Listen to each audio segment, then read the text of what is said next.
Though the Healy's provided for Isabella and her son, they wanted nothing to do with them. So she had been raising Bruno on her own. But that year, something changed.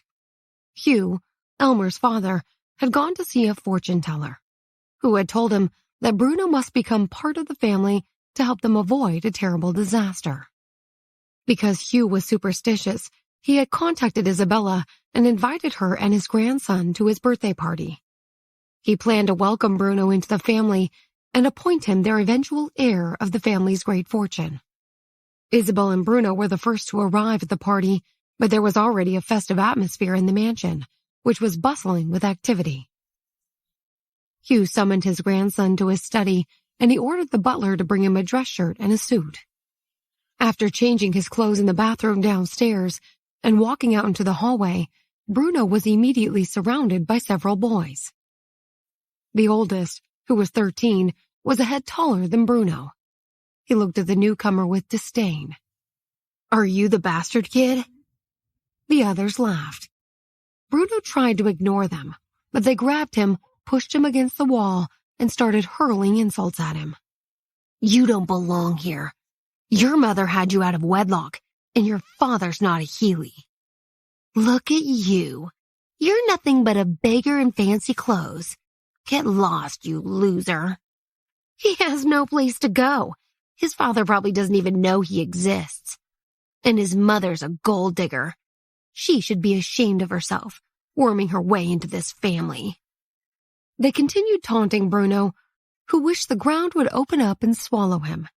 He started trembling with anger, and he clenched his fists. "I know who my father is." The younger boy laughed with glee. "Maybe, but he doesn't know who you are. You're a filthy bastard." Bruno suddenly raised his fist and punched him in the face. The boy fell backwards onto the floor, howling in pain. The others stood staring at him for a moment, too stunned to react. But then they attacked Bruno and started punching and kicking him. He defended himself admirably, however. His face turned red with anger as he lashed out at the others with all his strength. But he was no match for the group of boys, who pushed him down and pinned him to the floor. At that moment, Reggie appeared. He and his father had just arrived, and he was on his way to the bathroom. He stopped in his tracks when he saw the group of boys attacking Bruno. Bruno lay on the floor, moaning and begging the boys to stop. He could taste blood in his mouth, and he felt as if the wind had been knocked out of him. Finally, he reached out and grabbed the legs of one of the boys. As the boy fell, Bruno punched him hard in the stomach, and then he slapped him across the face. He was in so much pain that he barely knew what he was doing, but he knew he had to fight to survive. Reggie walked over to the group, and he stared at them in astonishment. "Excuse me, but do you know where the bathroom is?" Surprised, the boys stopped what they were doing and turned to look at him. "Who the heck are you?" the eldest asked coldly. "My name's Reggie. My father brought me." "He's a Williams. His father's one of the richest people in Cuba," the eldest explained to the others. He then turned to Reggie. "Don't be scared. We're just having a bit of fun. It's a friendly fight." Reggie shrugged. "I'm just looking for the bathroom." "It's over there, across the hall. Do you want me to show you?" Reggie shook his head. "No, thanks. I'll find it." After he left, so did the other boys. Bruno slowly got to his feet. Although the floor had been cold, he was drenched in sweat. He touched his face gingerly, but luckily, he found no traces of blood. He was aching all over, and he felt completely humiliated. He fought back the tears as he listened to the animated chatter and laughter coming from the adjoining rooms.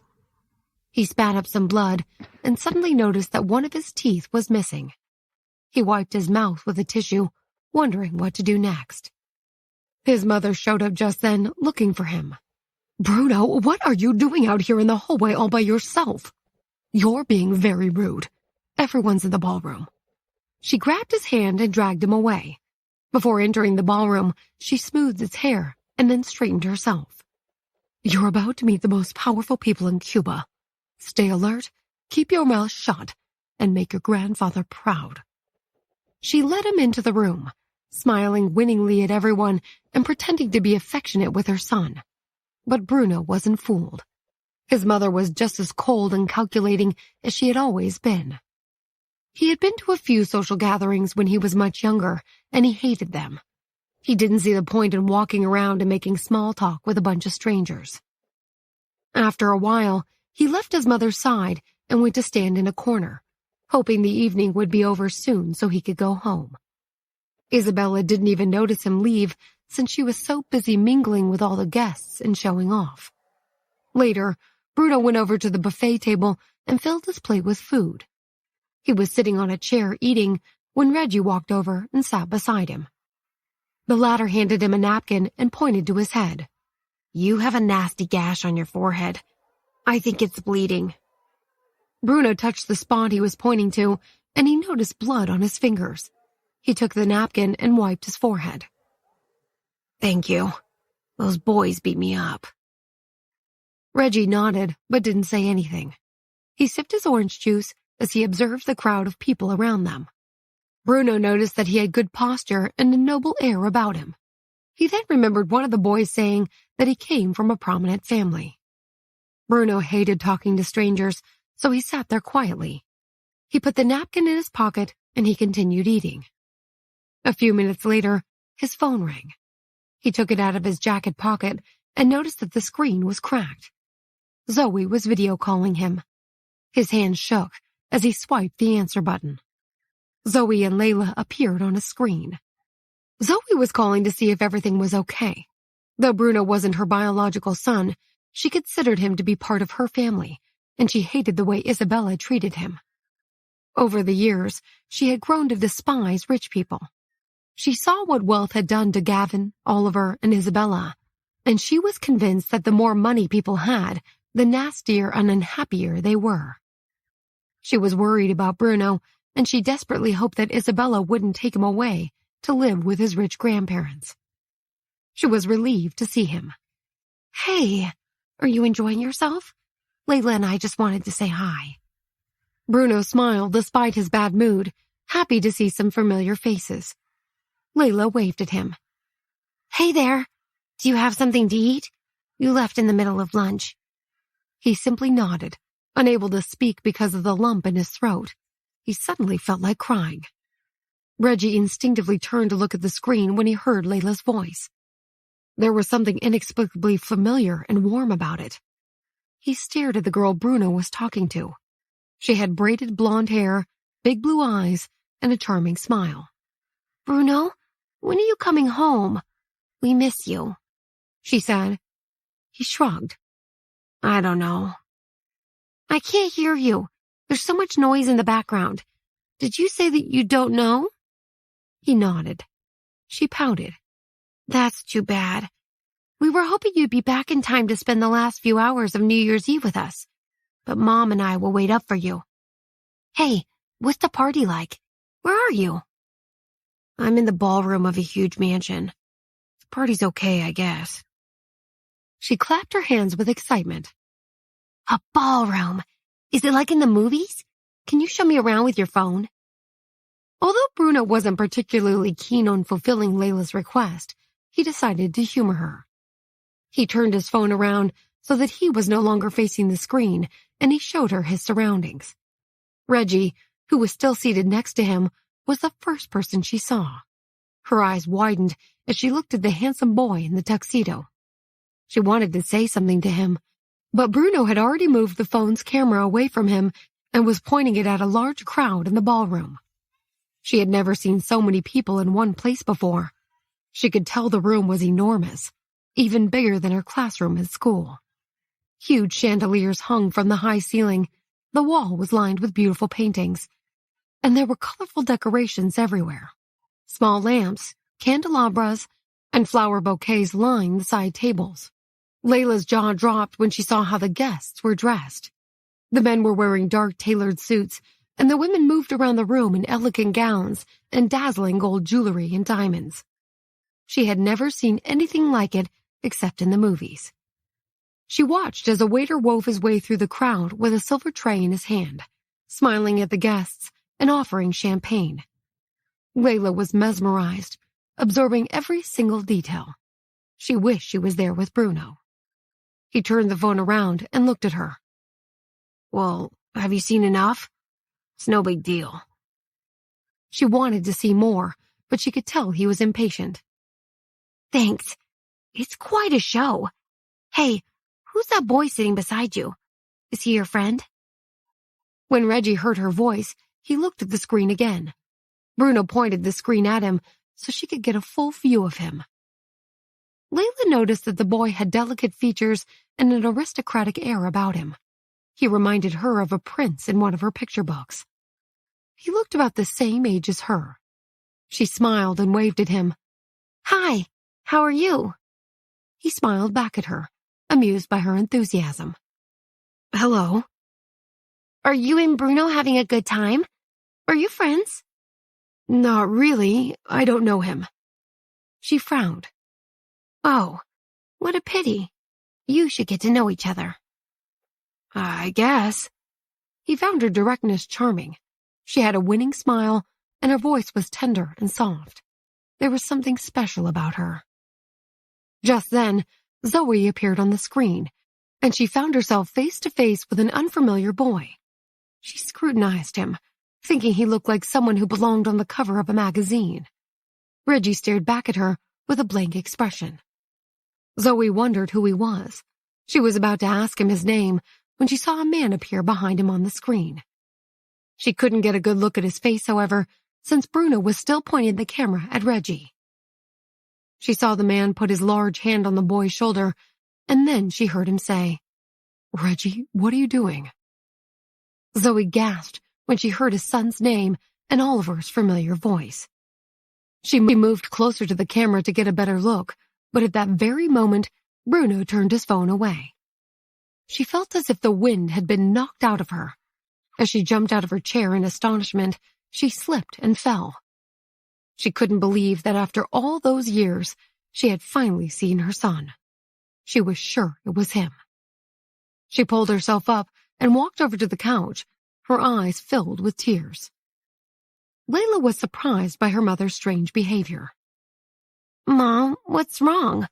Did you hurt yourself?" She went to her mother's side and put the phone down on the couch.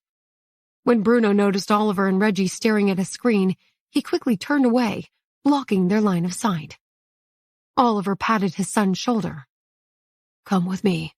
I'd like to introduce you to some people." Reggie nodded, and he followed his father into the crowd. Zoe couldn't stop shaking. Her face turned pale, and her eyes were red.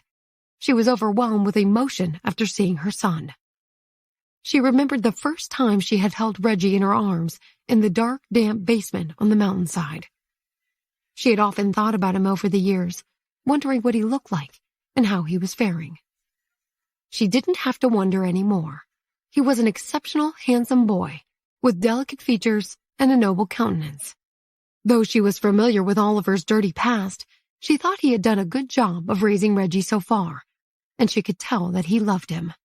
He seemed so different from the despicable, terrifying man who had shown up that day at the abandoned house where Gavin had kept her. She burst into tears then, overjoyed that her son was safe and had a decent life. Layla sat by her side without saying a word. She didn't know what was wrong with her mother or why she was crying. She finally got up and went to look for Josephine. When she returned with her a few minutes later, Josephine rushed over to Zoe when she saw the state she was in. "What is it, dear? Are you in pain?" Zoe wiped away her tears. "It's nothing. I slipped and fell, but I'm okay now." She smiled at Layla. "I'm sorry I scared you. Mommy was just a bit emotional, but I'm fine now." Layla breathed a sigh of relief. She suddenly remembered that the video call was still on, so she grabbed the phone off the couch. Zoe quickly pulled Layla back. "Ask Bruno to take a picture of the little boy, but it has to be done secretly. Don't let anyone know." Layla was a little puzzled, but she nodded her assent. She settled herself in front of the camera, although she could sense Bruno's impatience. At any other time, he would have already severed the connection, but he was still there. She smiled at him. "Where's your friend?" He frowned and pursed his lips tightly. He didn't speak. She blinked, but didn't let his anger get to her. "Can you take a picture of him without him knowing?" The look he gave her was icy when he understood what was being asked. "I'm hanging up." She motioned for him to stop. "Wait, just one photo, okay?" But it was too late. The video had been cut off. Layla pouted. She couldn't understand why Bruno had seemed so angry. She felt dejected that her mission hadn't been successful. Zoe felt regretful, but there was nothing she could do. She hadn't expected to see her son, and the opportunity had seemed like a gift from the heavens. She gave Layla a cuddle and ran her hands softly over her daughter's hair. "My little emotional outburst had nothing to do with you, honey. I'm happy that I have you." "And Bruno." Zoe nodded. "Yes, and Bruno." After the party, Bruno was sent back home with the driver. His mother didn't go with him. It was late at night when he returned. He let himself in and found everyone waiting for him in the living room. Layla usually went to bed early and rose early in the morning, so she was sleepy and yawning when he entered. For some reason, he felt a little uneasy. He was going to go straight to his bedroom, but Layla had other ideas, and she rushed up to him. "Was the party fun?" Her movements were a little too enthusiastic, and she unknowingly touched him where he had been injured. The pain made him inhale sharply. Layla was about to ask what had happened when he took a step back. "I don't like parties like that." She blinked up at him. "Oh, so you won't want to go in the future? We can just play at home then." He nodded and headed in the direction of his bedroom. It had a connecting bathroom, so he didn't need to go anywhere else to take a shower. He took off his clothes and looked at the bruises on his body. Hatred swelled at him, but it was quickly devoured by the pain. The strength that he had used to support himself in front of the others disappeared. He limped toward the bathroom, like a wild beast having to heal on its own. In the living room, Layla finally felt able to sleep, so Zoe took her off to bed. Josephine was talking about what to eat the next day and thinking about her imminent return to her small town after the celebrations. Bruno could hear those faint sounds of life carrying on as normal as he reached out to touch the gash on his scalp. Dried blood had solidified in his hair, and touching it hurt. He leaned against the cold wall of the bathroom. He had never been in such a hurry to grow up. Thousands of miles away, Rebecca and Kyle were still enduring their punishment. They had made it through 6 days of intense physical exercise already, and that day was their last. The end was in sight, so they finally had something to look forward to. Rebecca was getting fitter and stronger with every day. They had run 22 miles over the last few days and had only a few more to go. But it was the last couple that often seemed the hardest. The sun was shining high above their heads, and although both of them had applied sunscreen, the sun exposure was obvious on their skin. Rebecca had never been so tanned before. Even her own hands looked foreign to her. Kyle had also darkened a few shades, but his skin had been darker to begin with and was better able to withstand the sun. He carried his sandbags and trudged forward with a tired look on his face. A rustling sound suddenly came from the grass in front of them. The two of them stopped in their tracks as they saw a snake sticking out its tongue and raising its head to look at them. It was Rebecca's first time seeing a snake in the wild, and she grabbed Kyle's hand. Without batting an eyelid, he moved forward slightly to make sure she was behind him. Their instructor, Alan, had said that there were snakes at the base, but he had also said that they weren't venomous. He had given them a transmitter to emit sound waves to drive them away. Rebecca hid behind Kyle. She turned on her device so that she was ready to help him at any time. He spoke quietly to her. "Don't move. I'll use my transmitter. You be careful and get ready to run." Rebecca nodded and held her finger over the trigger of her own transmitter. At the same time, Kyle pressed his, and the snake moved away as quickly as if it had been electrocuted. She heaved a sigh of relief and emerged from her position behind him with her hand over her chest to calm her fast-beating heart. "Well, at least that works." He let go of her and scanned the ground in front of him. There were no more surprises, so he took her hand and continued forward. "We'll get to learn how to hit targets tomorrow." "I've done it before. My dad took me to the shooting range, but I only used an air rifle because he wouldn't let me pull the trigger of a real gun." "Well, we'll get to play tomorrow." He looked at her in an assessing manner. "With a real gun." She looked at him slyly. "Will we really get to use real guns?"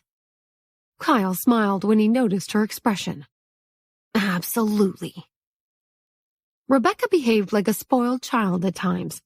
She pretended to think for a few seconds and then said, "Let's go." He laughed and pulled her forward. The road ahead evened out a little when they were only a couple of miles out, but Rebecca felt near collapse. Kyle squatted in front of her and let her rest. He was still feeling strong, so he let her jump on his back and carried her for a while. They made their way through an obstacle-filled ravine, and then they saw the camp in the distance. He took pity on her. "Don't worry. This is the last part of our punishment, and I won't let it happen again." "You won't?" She turned toward him and wiped the sweat from his forehead.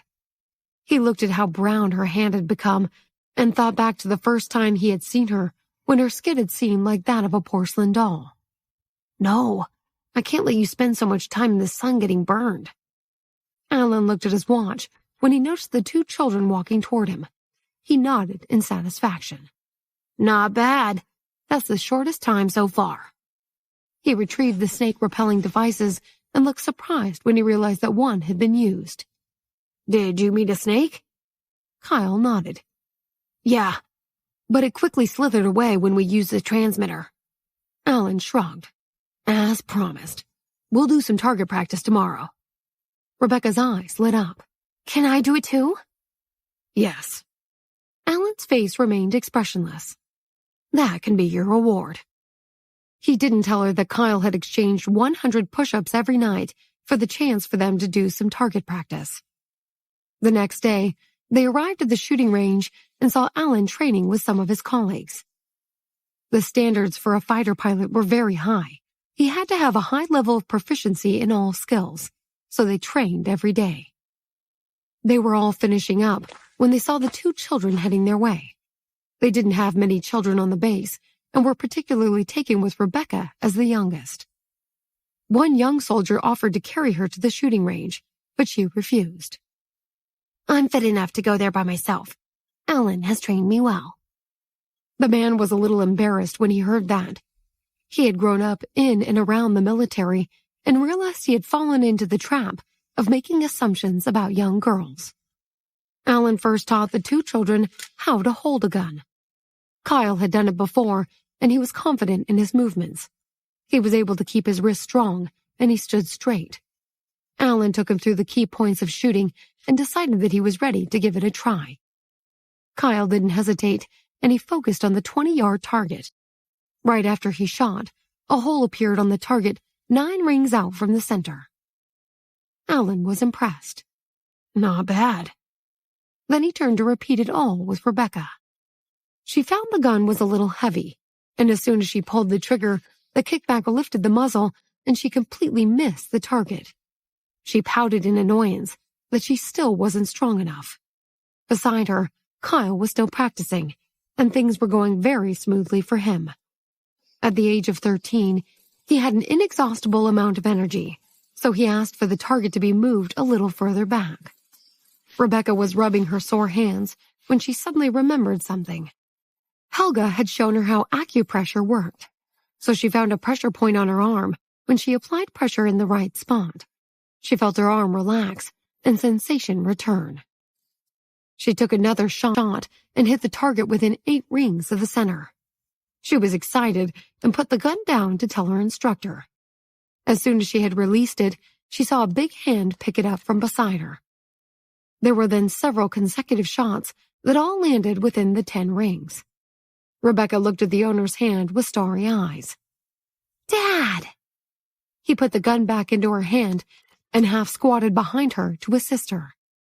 She felt the trigger being pulled, and then a gunshot rang out. 10 points. She beamed, and Jonathan ruffled her hair. Learn well and listen to Alan. She nodded quickly.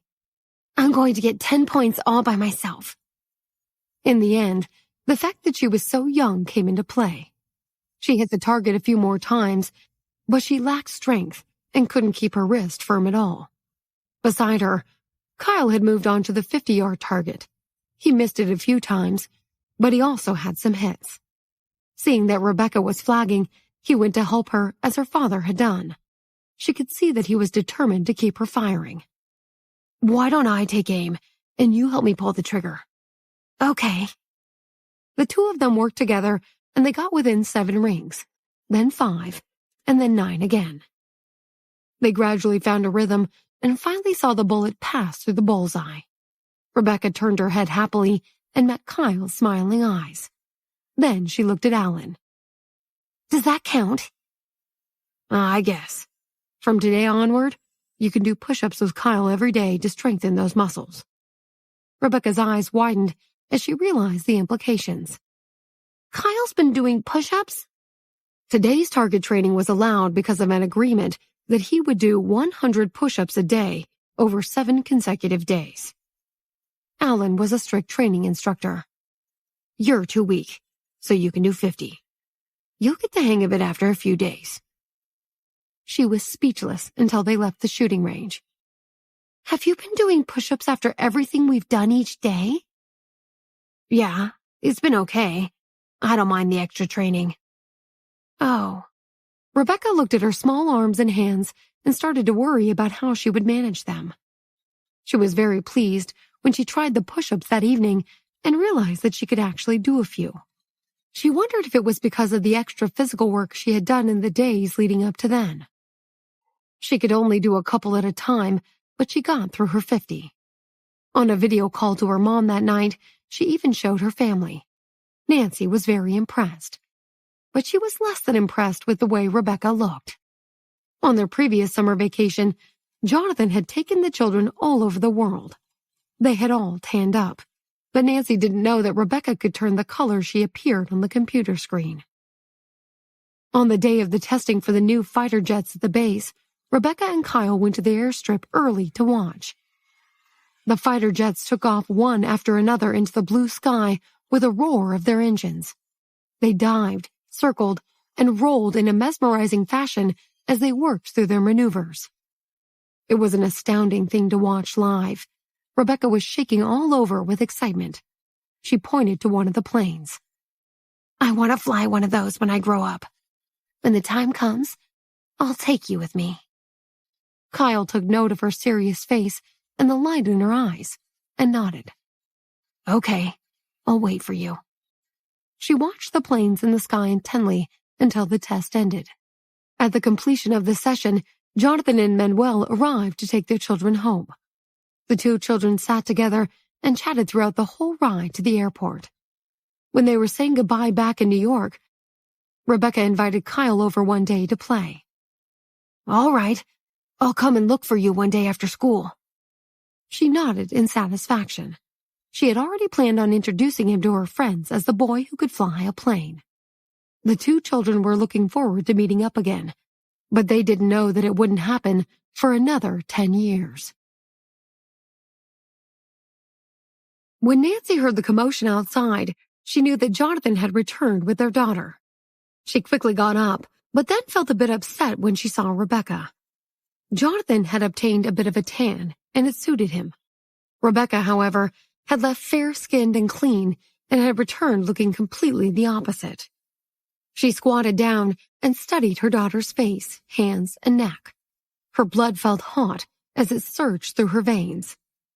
What have you done to her? Jonathan had known that there would be repercussions for the amount of sun and dirt that Rebecca had clearly seen. He felt a little helpless in the face of Nancy's horror, but he made an excuse. She's quite fair. It doesn't take much for her to change color in the sun. Nancy could only think about how much damage the sun had inflicted on her daughter's skin. Tristan and Callum ran over when they heard the commotion. Tristan sized up his sister, and the corner of his mouth twitched slightly, but he tried to be nice. Rebecca is beautiful no matter what. Callum wasn't feeling so kindly. He laughed out loud at her appearance, at which point she lifted her leg to kick him. He jumped up and ran away, and the two children were off in a game of chase. During the vacation, Tristan had spent time in the company factories watching the robots being assembled. Callum had mingled with Eduardo and his team in the unmanned car testing room. They had done much less physical work than Rebecca and, after spending so much time indoors, had gotten even paler. With the indoor lighting, the difference between the children was very apparent, and the more Nancy looked at her daughter, the more furious she became. She thought of Esther's daughter, whom she had seen the day before and who still had the smooth and untouched skin of youth. She was still annoyed the next day when they met up with the other families for a swim and a soak in some hot springs. She looked at the other children in comparison to Rebecca. Even Norman's son, Jimmy, who had trained with him every day, wasn't so dark. Nancy made a point of ignoring Jonathan because she was so mad, but he won her around with a gift that he had brought back with him. They made up when they returned home and didn't emerge from their bedroom for a long time. When the adults were busy, Rebecca was showing her brother some video footage of her trip. Tristan spotted Kyle and narrowed his eyes slightly. Is he from the Gonzalez family? She nodded. Yes. Do you remember him? Uh-huh. I saw him in the school modeling competition. The three of them chatted for a while, but they didn't see their parents until after dinner time. The siblings hadn't been bothered and had happily sat down to eat. That night, Nancy posted a message to the group chat. Topic of the day is, can dads be trusted to take care of their children alone? The accompanying picture was a family portrait that had been taken where Rebecca and Jonathan had arrived home. Rebecca and Nancy were in the middle, and they were flanked by Jonathan and the boys. Esther was the first to comment. They were only away for a couple of weeks. How did she get like that? She's clearly been working hard, was Jack's answer. Norman was next. I absolutely think men can take just as good care of their children as women. It actually makes them more manly. Sydney replied to her husband. More manly? That child got fried. I can see I'll have to watch you. Latham joined the conversation. Perhaps I should check on the state of my own daughter. Xavier liked that message. Jonathan, how exactly did you turn Rebecca that shade? Brock wants to increase his tan and is asking. Hannah commented. I have a secret recipe for suntan. It's healthy and harmless. Helga replied. Dorian chimed in. Ha ha, I bet you were mad at him. Peter added his own words to live by. Don't judge a person by your own standards. Brock decided a change of subject was needed. I've got some good news. Hannah's pregnant. There was a real sense of excitement that followed that message. You're having number 2? Latham wrote. Have you chosen a name? Hannah replied very quickly. Yes, we want to call him Quinn. We only found out 2 months ago. Helga did a checkup on me the other day, and everything seems fine. She and Brock had been over the moon to have their daughter, Wanda, and had never expected to have a second child. 3 years later, they felt blessed to have another one on the way. They then made plans as a group to meet again at some stage early in the new year. The Davis family always gathered at that time regardless. When Katie was leaving the Davis family mansion, she saw Emma leaning against her car in the distance. She was wearing a long black down jacket with a pale-colored fur collar, and she looked tanned and striking. As soon as Katie saw her, she straightened up and walked in her direction. When she was close enough, Emma reached out and pulled her into a hug. They got into Emma's car and went to the supermarket. It was the first time that they had done that together. Emma used one hand to push the cart and choose her items, but she kept the other tightly wrapped around Katie. There were a lot of people stocking up, but Katie and Emma weren't in a hurry. They just waited quietly together for their turn at the checkout. They didn't get to spend that much time together, so they were happy to catch up on each other's lives.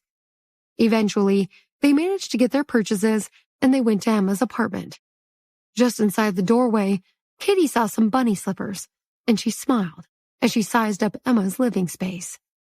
She had clearly tidied it up beforehand because the entire room was neat and spotlessly clean. Even the blanket on the couch had been carefully folded. Katie found it funny, but Emma took her role as host seriously. "What do you want to drink?" "I'll have a glass of water for now, thanks." Emma handed her a glass. "Do you want to watch some TV?" Katie blinked. "Is this the first time you've brought a girl home?"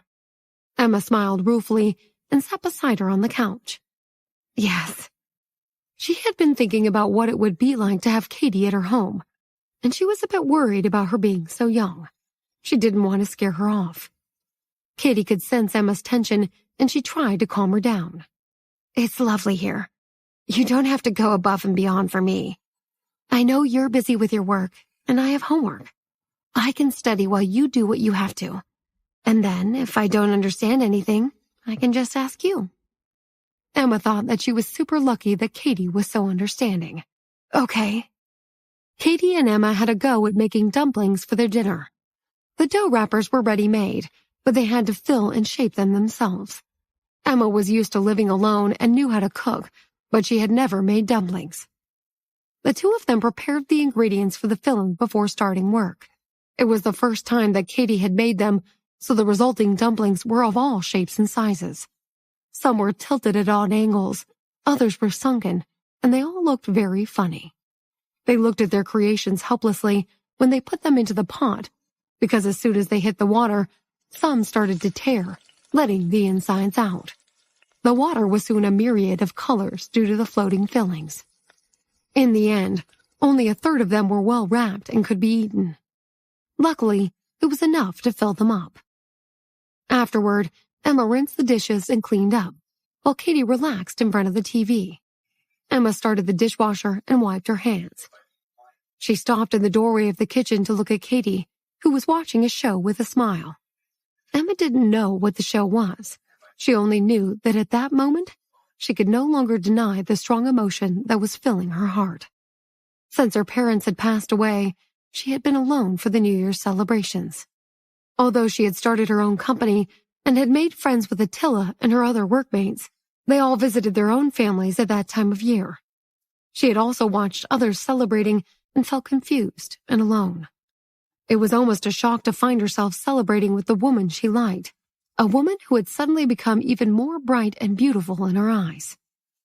She went and sat down next to her. Katie turned toward her to tell her about the skit she was watching when she found herself wrapped tightly in Emma's arms. She suddenly forgot what she wanted to say. Her mind was completely blank. Emma held Katie like that for a while and buried her head in her shoulder. She didn't say anything. She squeezed a bit tighter, and Katie fell more completely into her embrace. The television was still on, but neither of them was paying it any attention. After what seemed like a long time, Emma slowly let go of Katie. Her cheeks were a little red, and the tips of her ears had turned pink. She had to clear her throat before she spoke. "Thank you for being with me today, Katie." Katie felt that she understood what Emma was feeling and looked into her eyes. "I'll always be with you." Emma swallowed hard. Her eyes were full of unexpressed emotion. She lowered her head and kissed Katie gently. Their lips barely brushed because she didn't want to rush into anything. Just that simple kiss had made Emma feel as if all the strength in her body had been sucked away and her heart was thundering. She used all her willpower to back off a little. She sat up again and held Katie's hand in her own. "We can celebrate together this year." "Yes," Katie replied, but because she was shy, she couldn't look Emma in the eye. They had had a vague taste of intimacy. Neither knew where it would lead, but they were both determined to enjoy it.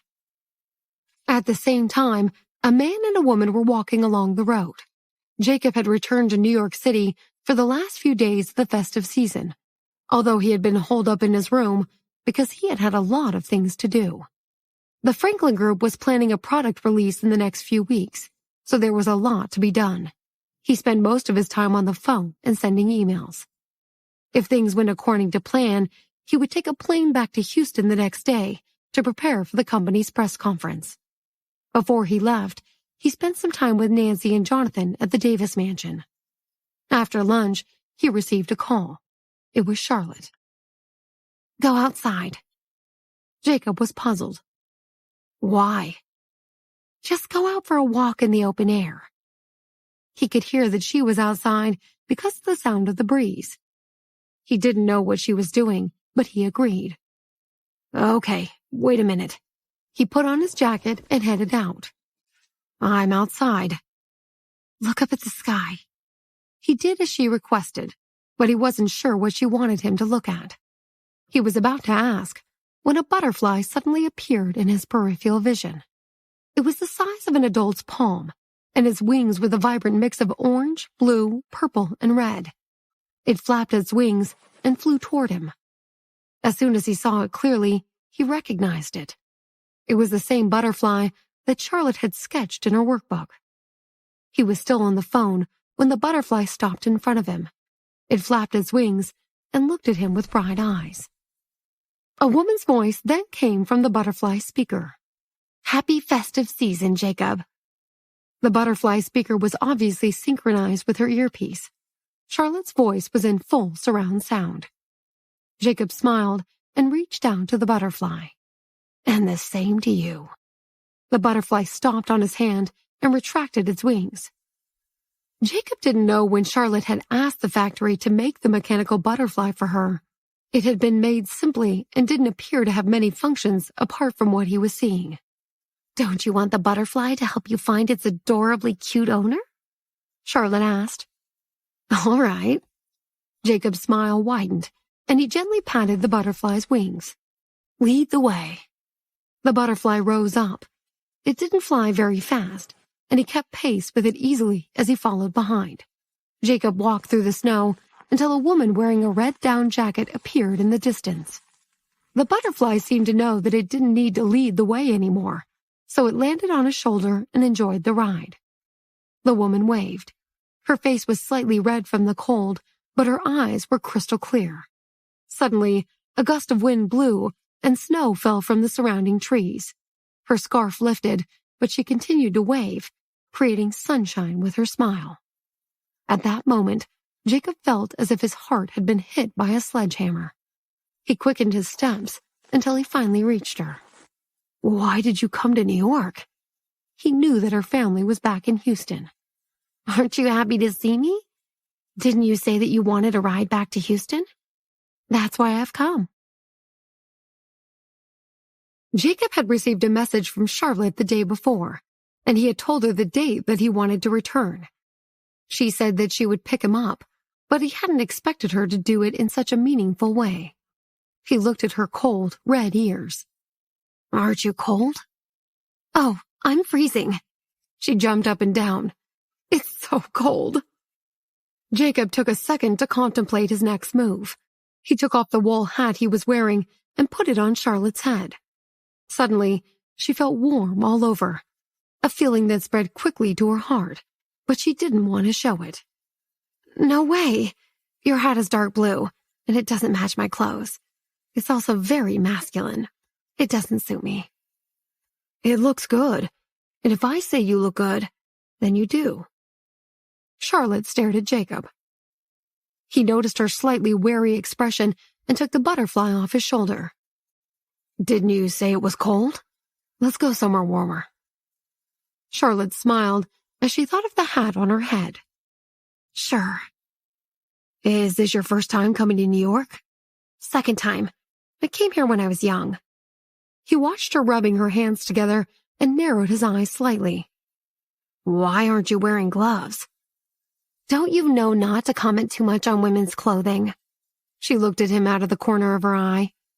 "Where's your emotional intelligence?" "I'll go and buy you gloves." Charlotte pouted and looked sorrowful. She could see the corners of his mouth twitching as he tried not to smile. She was clearly dejected, and he guessed that things weren't going quite as she had expected. He deliberately left her hanging. "Come on, let's go, and I'll buy you some gloves right now." She appeared devastated and was opening and closing her mouth as if she didn't know what to say. He looked at her for a few seconds. Suddenly, he reached out and took both of her hands in his own. Her expression froze, and her body felt just as incapacitated. Jacob, on the other hand, looked at her calmly. How am I going for emotional intelligence now? She suddenly understood that Jacob had done it on purpose and that he just wanted to see her reaction. She was a little vexed, but her gaze landed on the hand that he held. Her heart began to pound rapidly against her chest again. At that moment, all sounds seemed to cease, as though they were the only ones that existed. She looked at him boldly and spoke quickly. What do you like about me? I think I'm quite a catch. He took in her flushed face and stayed quiet, waiting for her to continue. She did. I'm good-looking, and I have a great figure. I'm tall, toned, and slim, but shapely where I want to be. I learn quickly, and my last teacher praised my talent in design. I'm full of energy, so working overtime is nothing difficult. I'll always be available when you call, and I'm very good at fighting. I can protect you. Charlotte had strung all of her words together and had only taken a breath during the pause to think of something else. But she felt like a conclusion was needed. It's not easy to find such a smart, attractive, and capable woman, especially one that likes you. Her eyes were shining when she looked at him, and it was almost a cuteness overload, like a puppy at its most lovable. Jacob wanted to laugh, but he was incredibly touched by the effort she had gone to see him. His heart was melting as he gazed at her. He didn't say anything. She was nervous. It was the first time she had confessed her feelings to a potential boyfriend. She had listed all of her strengths, and she couldn't think of anything to add. But the fact that he wasn't saying anything in response made her wonder if he liked her. If he doesn't like me, why did he warm my hands with his? She thought. Just as Charlotte was starting to feel deeply uneasy, Jacob spoke. His tone was serious and carried an underlying tenderness. If that's true, I think you've stolen my thunder. Her heart sank, and she retracted her hand. Does he think I overstepped and moved too quickly? The light in her eyes gradually dimmed, and her smile started to drop. He could sense it, so he tightened his grip on her hand. Listen carefully to what I have to say. She forced herself to meet his eyes and found herself lost in them.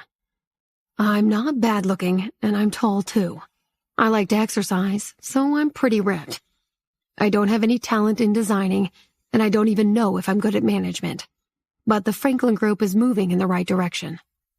I'm full of energy and don't have any genetic diseases. As for other things, I might be able to assess those in the future. I may not be as a good a fighter as you, but I'll still protect you as best I can. Charlotte felt her blood pumping with renewed vigor, and she felt as though she were floating on clouds. He had repeated the words she had used to promote herself, but had done it from his point of view. He continued, I didn't plan to fall in love this soon, but I met a smart, attractive, and capable woman. I feel that it's best not to miss the opportunity. He leaned over and looked right into her eyes. So, my little butterfly, will you be my girlfriend? Charlotte's eyes widened, and the butterfly, which was linked to her, flew up and flapped its wings in celebration. Her chest heaved up and down, and it took her a long time to find her voice. Okay, that sounds good. It's a good idea. Good. Jacob couldn't help but laugh at her slightly incoherent response. She was very sweet, but he hadn't planned to fall in love. He had thought that she was interested, but he had just planned on letting nature take its course and seeing what happened. The fact that she had come such a long way to see him just made her even more beautiful to him. She wondered why, if he didn't want to miss an opportunity, he hadn't just taken her into his arms. Instead, he grabbed her other hand. Let's go and buy you gloves. She looked at him uncertainly. I would rather have you warm my hands. Jacob understood her meaning. He smiled and nodded, so she did a little happy dance around him. The butterfly had been dancing around the two of them, but it fell to the ground as they turned to leave. Jacob caught the butterfly just in time. What's wrong with it? It's out of battery. I practiced outside your house for 2 hours. He looked at her reproachfully. You were standing out here in the freezing cold for 2 hours? He was slightly appalled that she had frozen for that long to create the surprise for him, and it finally made sense that she had asked him to send her his location 3 hours earlier. It was no wonder that her hands were so cold. Don't be like that in the future, he said as he continued to hold her hands in his. You said you were smart, but that was kind of stupid. She grinned at him. I was a little silly just this one time. I promise I'll use my smarts in the future. Nancy and Jonathan's family were faced with an important decision. After his death, Matthew had left several properties to Jonathan. One of them was a large stretch of land located in a valley 60 miles from Havana. Matthew had bought this place years earlier to use as hunting grounds, but he had later found a more suitable location, and instead of developing it for some other purpose, he had abandoned it. A few years back, an earthquake had occurred in the area, which had affected the river that flowed through the valley. The river had changed its course, and that, in turn, had changed the surrounding geology. During the festive season, Jonathan had sent some of his people to study the lay of the land, and they had found that the valley was shrouded in fog all year long, and that its microclimate was ever-changing. The researchers took videos and photos at different times of the day and night, and when Jonathan showed them to Steve and Helga, Helga reacted with excitement. Look at all those different herbs. She pointed to several of the photos. The valley seemed to be filled with an array of plants that could be used in her holistic medicine. I have to go see this place. So later that month, Jonathan took Steve and Helga to the valley. Helga explored the wild environment like a child in a toy store, running from one area to another and picking samples of the herbs that grew there. She had never seen anything like it, and she could have stayed there all day. The valley had been in Matthew's hands for years, but because he had done nothing with it, it had been left to turn into an untouched wilderness. That, together with the fact that the river in the upper reaches had changed course, had created the perfect conditions for medicinal herbs to grow in abundance. Helga fell in love with the place. Jonathan and Steve exchanged glances as they watched her excitedly explore the area. By the time Helga had completed her initial exploration, it was almost dusk. I can't leave this place, Steve. Can we move here? Steve sighed exasperatedly. Honey, I understand that you like this place a lot, but our home is in New York. If you want to visit from time to time, that's fine. But Helga was determined. That's not the same. There are so many medicinal herbs here growing naturally, and different herbs have different harvesting cycles. They have to be picked at the most optimal time. Otherwise, they're not as effective. She looked at him pleadingly. I have to be here all the time so that none of the herbs are wasted. Steve sighed again and tried to think of another reason why moving to Cuba just wasn't practical for the family. But before he could think of anything, Jonathan spoke up. Would it work if you lived in Havana? Helga thought for a moment. I guess, but I'd have to come here every other day, so it's not ideal. It seemed that she had made up her mind. Jonathan turned to Steve. Since you're managing the technology company that Oliver handed over to us, it would make sense to focus on that. The situation in Mexico is on the right track now, so there's no need for you to have to go between the two. We could hand Mexico over to someone else to manage. Steve considered the suggestion and agreed that it was feasible. He knew how persistent his wife could be when it came to her herbal medicines. There were many things he could advise her on and get her to see his point of view, but that was not one of them. He tried one last approach. What about Cynthia and Wesley? Helga's eyes lit up. I've already thought about that. Cynthia has started studying medicine with me, so she can continue doing that and go to school here. Rebecca could come too. I'll show them this amazing valley, and they can both learn a lot. It'll be so much better if they can learn hands-on. As for Wesley, he's so little, so he'll fit in just fine. Steve sighed resignedly. So you've made up your mind then? Helga smiled at him apologetically, and then she turned to Jonathan. What do you think? I'll have to discuss it with Maria. Helga clapped her hands excitedly.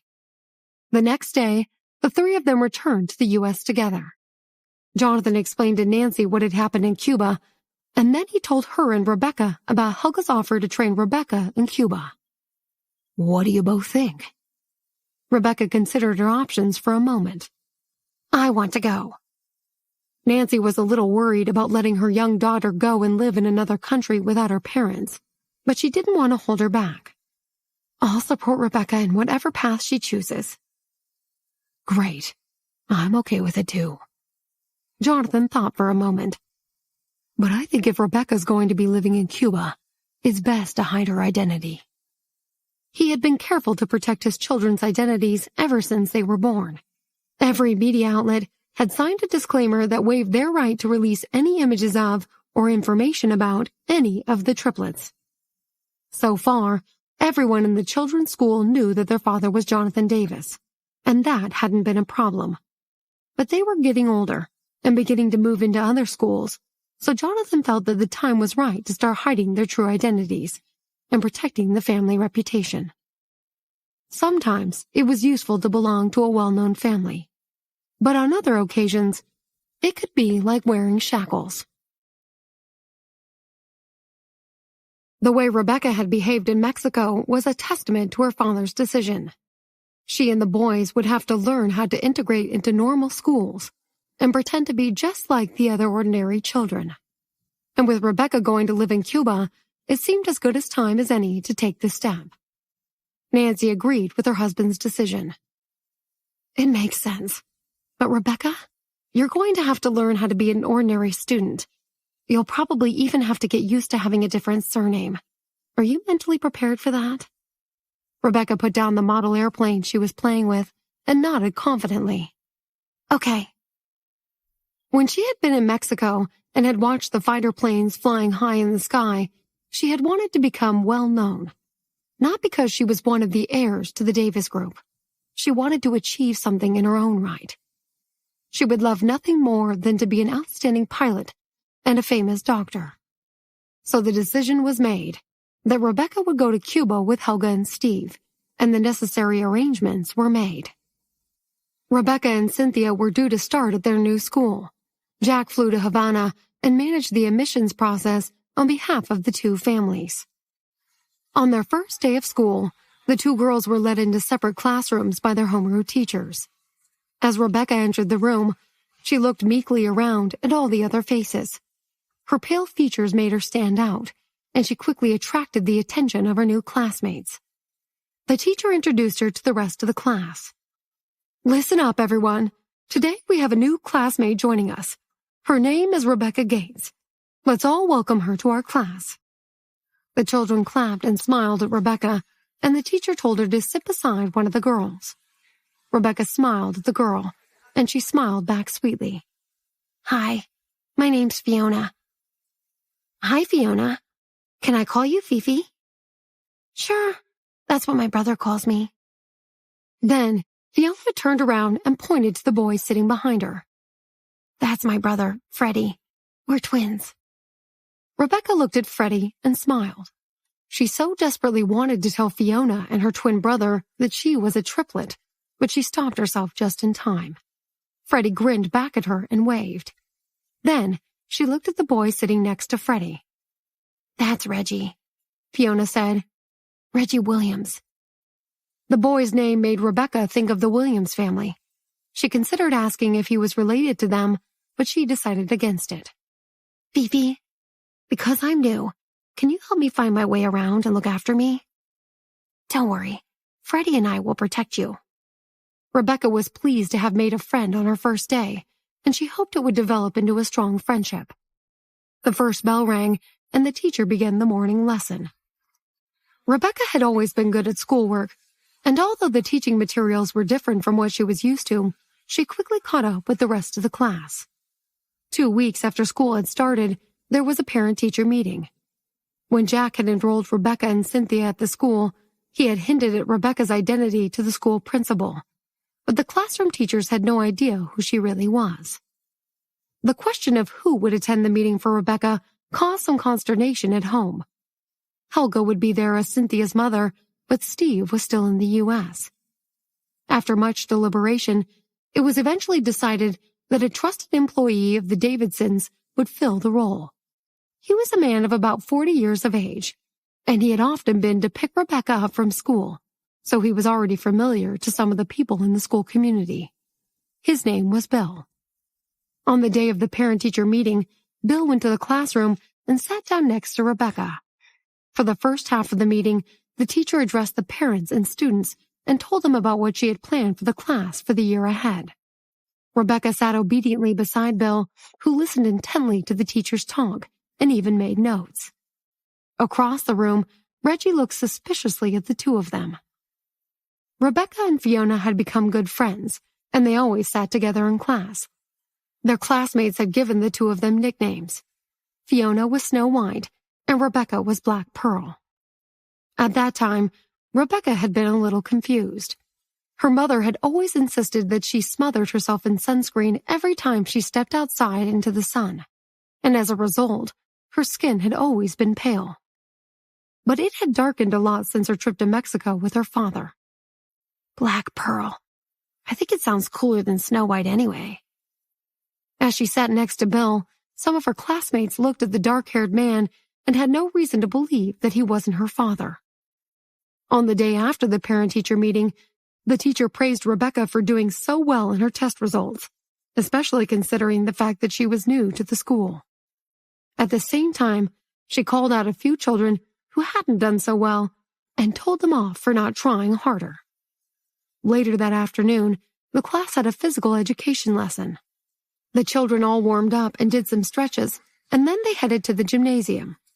Rebecca wasn't much interested in sports, and she stood at the back and hid behind some of her classmates. Then, when the teacher wasn't paying attention, she secretly slipped into a corner of the room and hid behind some fitness equipment. The teacher's whistle blew, and Rebecca took out a plain assembly blueprint from her pocket and studied it. There was a section that she hadn't been able to figure out, and she thought that working on it would be a much better use of her time than playing sports. She had no idea how long it took her, but she finally solved the problem and was able to assemble the model.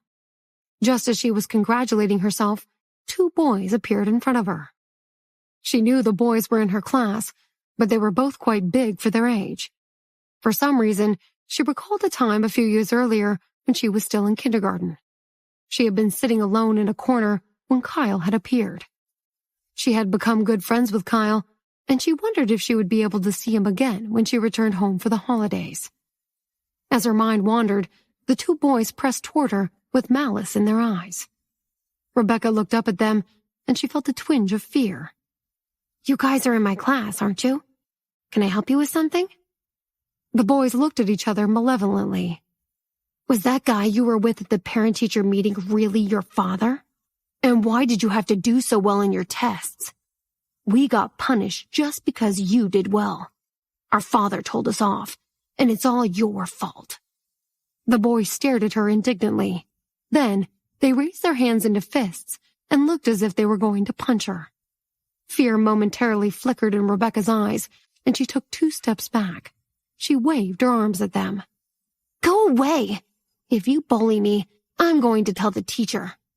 Then, she turned and was about to run away, but the boys pinned her into the corner. She tried not to panic, but her whole body trembled.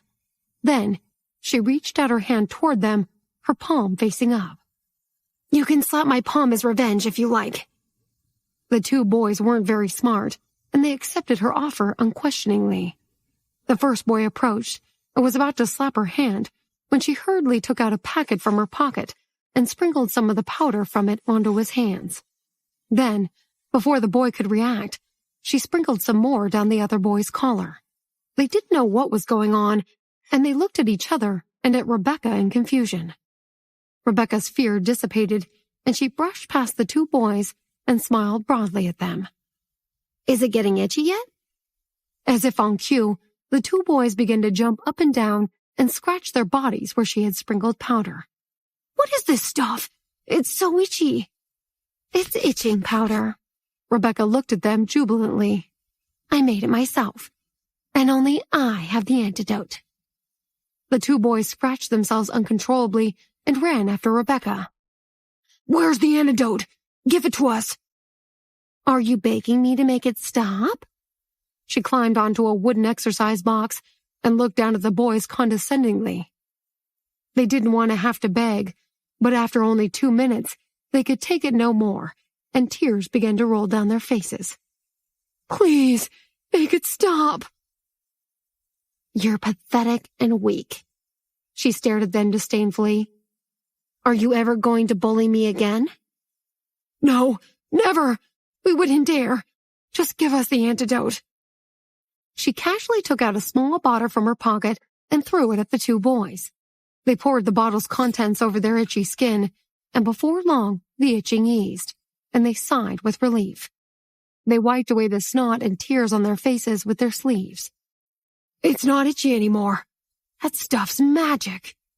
Rebecca jumped down from the box and smirked at the two of them. "I have a lot more stuff like that.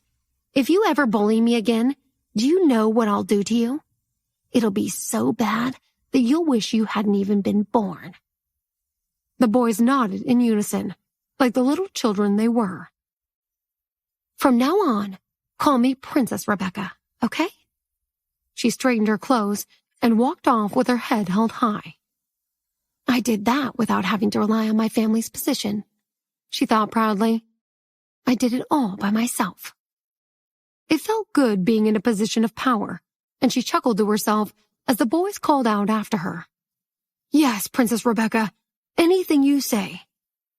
As she walked off to join the rest of her class, she caught the eye of another boy who had been watching the show from afar. It was Reggie. Rebecca had told Jonathan about Reggie after the very first day at her new school. "That boy is the heir to the Williams family fortune," her father had explained. "You should try to get along with him and not worry about who his relatives are." She had thought carefully about her father's words, and then she nodded her agreement. After that, she played with Fiona every day, and she often chatted and played with Freddie too. But she tended not to bother much with Reggie. Her grandfather, Harold, had written her a letter once. There was a sentence in it that she hadn't been able to understand at the time, and she had to ask Harold to explain what he meant. He said, "The friendship of a prince is as shallow as a puddle." And she thought of that statement as she looked at Reggie. He had clearly witnessed the entire scene between her and the two boys who had tried to bully her, but he had just looked at her with no particular expression on his face. Rebecca met his pitch-black eyes and smiled at him. She wasn't going to let him get to her. She felt liberated by her newfound power, as if she could do anything she liked. But what if Reggie complains about me to the teacher? She thought about that for a moment. No, I'm not afraid of him. She rejoined her classmates, and nobody but Fiona had noticed that she had been missing. "Where did you run off to just now?" "Oh, I just had a couple of kids to sort out." And she skipped nonchalantly into the group and joined in with the game they were playing.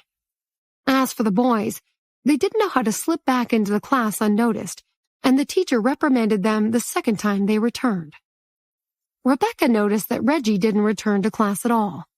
She didn't really care too much, because she had realized that other kids her age were just too simple to manipulate, which made her life in Cuba freer and easier than she had ever imagined it could be. She was beginning to enjoy not having her parents around. Every evening, she chatted with her parents through video calls and updated them on what she had been doing. She was living in an apartment near the school. Harold had moved in to take care of her, and he had brought with him a bodyguard and Bill. Next door was Steve's apartment, where he lived with Helga, Cynthia, and Wesley. There was a door between the two apartments, which allowed both sets of occupants to move relatively freely between them. Every day after school, Rebecca went home and completed all her homework with Cynthia. Then, Helga gave them both a lesson in medicine. At 7:30, it was time to speak to her parents in New York, which she usually did for about 20 minutes. Then, she had to wash and get ready for bed, which usually took another 10 minutes. And then it was lights out at 8 o'clock. Her routine was regular, and she thrived on it. When Helga had first shown Cynthia and Rebecca around the Valley of Herbs, she had pointed out the herbs that could be dried and used to make itching powder. The girls had picked as much as they could carry and taken it home to dry out. Since then, Helga had taught them how to identify and use lots of other herbs.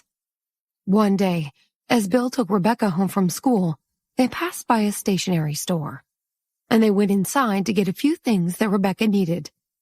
As they left the store, Rebecca heard some sounds coming from the alley that ran adjacent to the shop. She walked tentatively to the alley entrance and saw some older boys attacking another boy. Blood trickled from the corner of the boy's mouth, and he looked as if he had lost all his strength. Each time he got to his feet, he fell over again, but he kept getting up and trying to defend himself. Rebecca saw a viciousness in the depths of his eyes, even though he looked broken. It was as if he was determined not to give up, and would do whatever it took to survive. But he was utterly exhausted, and the gang pressed him to the ground. The boy continued to fight back valiantly, but he was getting weaker and weaker with every movement of his body. One of the youths laughed callously at him and called him nasty names.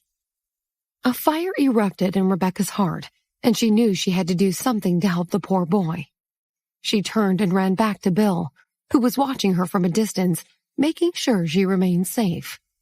"Bill, you have to help." "What's going on, Rebecca?" "Some kid's being bullied by a gang of other kids in the alley. He's all bruised and bleeding. We have to help him." She tugged on his jacket sleeve and pulled him in the direction of the alleyway. The thugs were surprised to be discovered, and seeing that there was a man approaching them, they stood back defensively. They didn't care about the boy on the ground, and they turned and started to run away. "Hey, you dropped some money on the ground," Rebecca called after them. The youth stopped in their tracks. It was the opportunity Rebecca had been waiting for. While their backs had been turned, she had thrown some dollar bills on the ground and sprinkled them with some of her itching powder. As the boys turned around, they saw the money on the ground.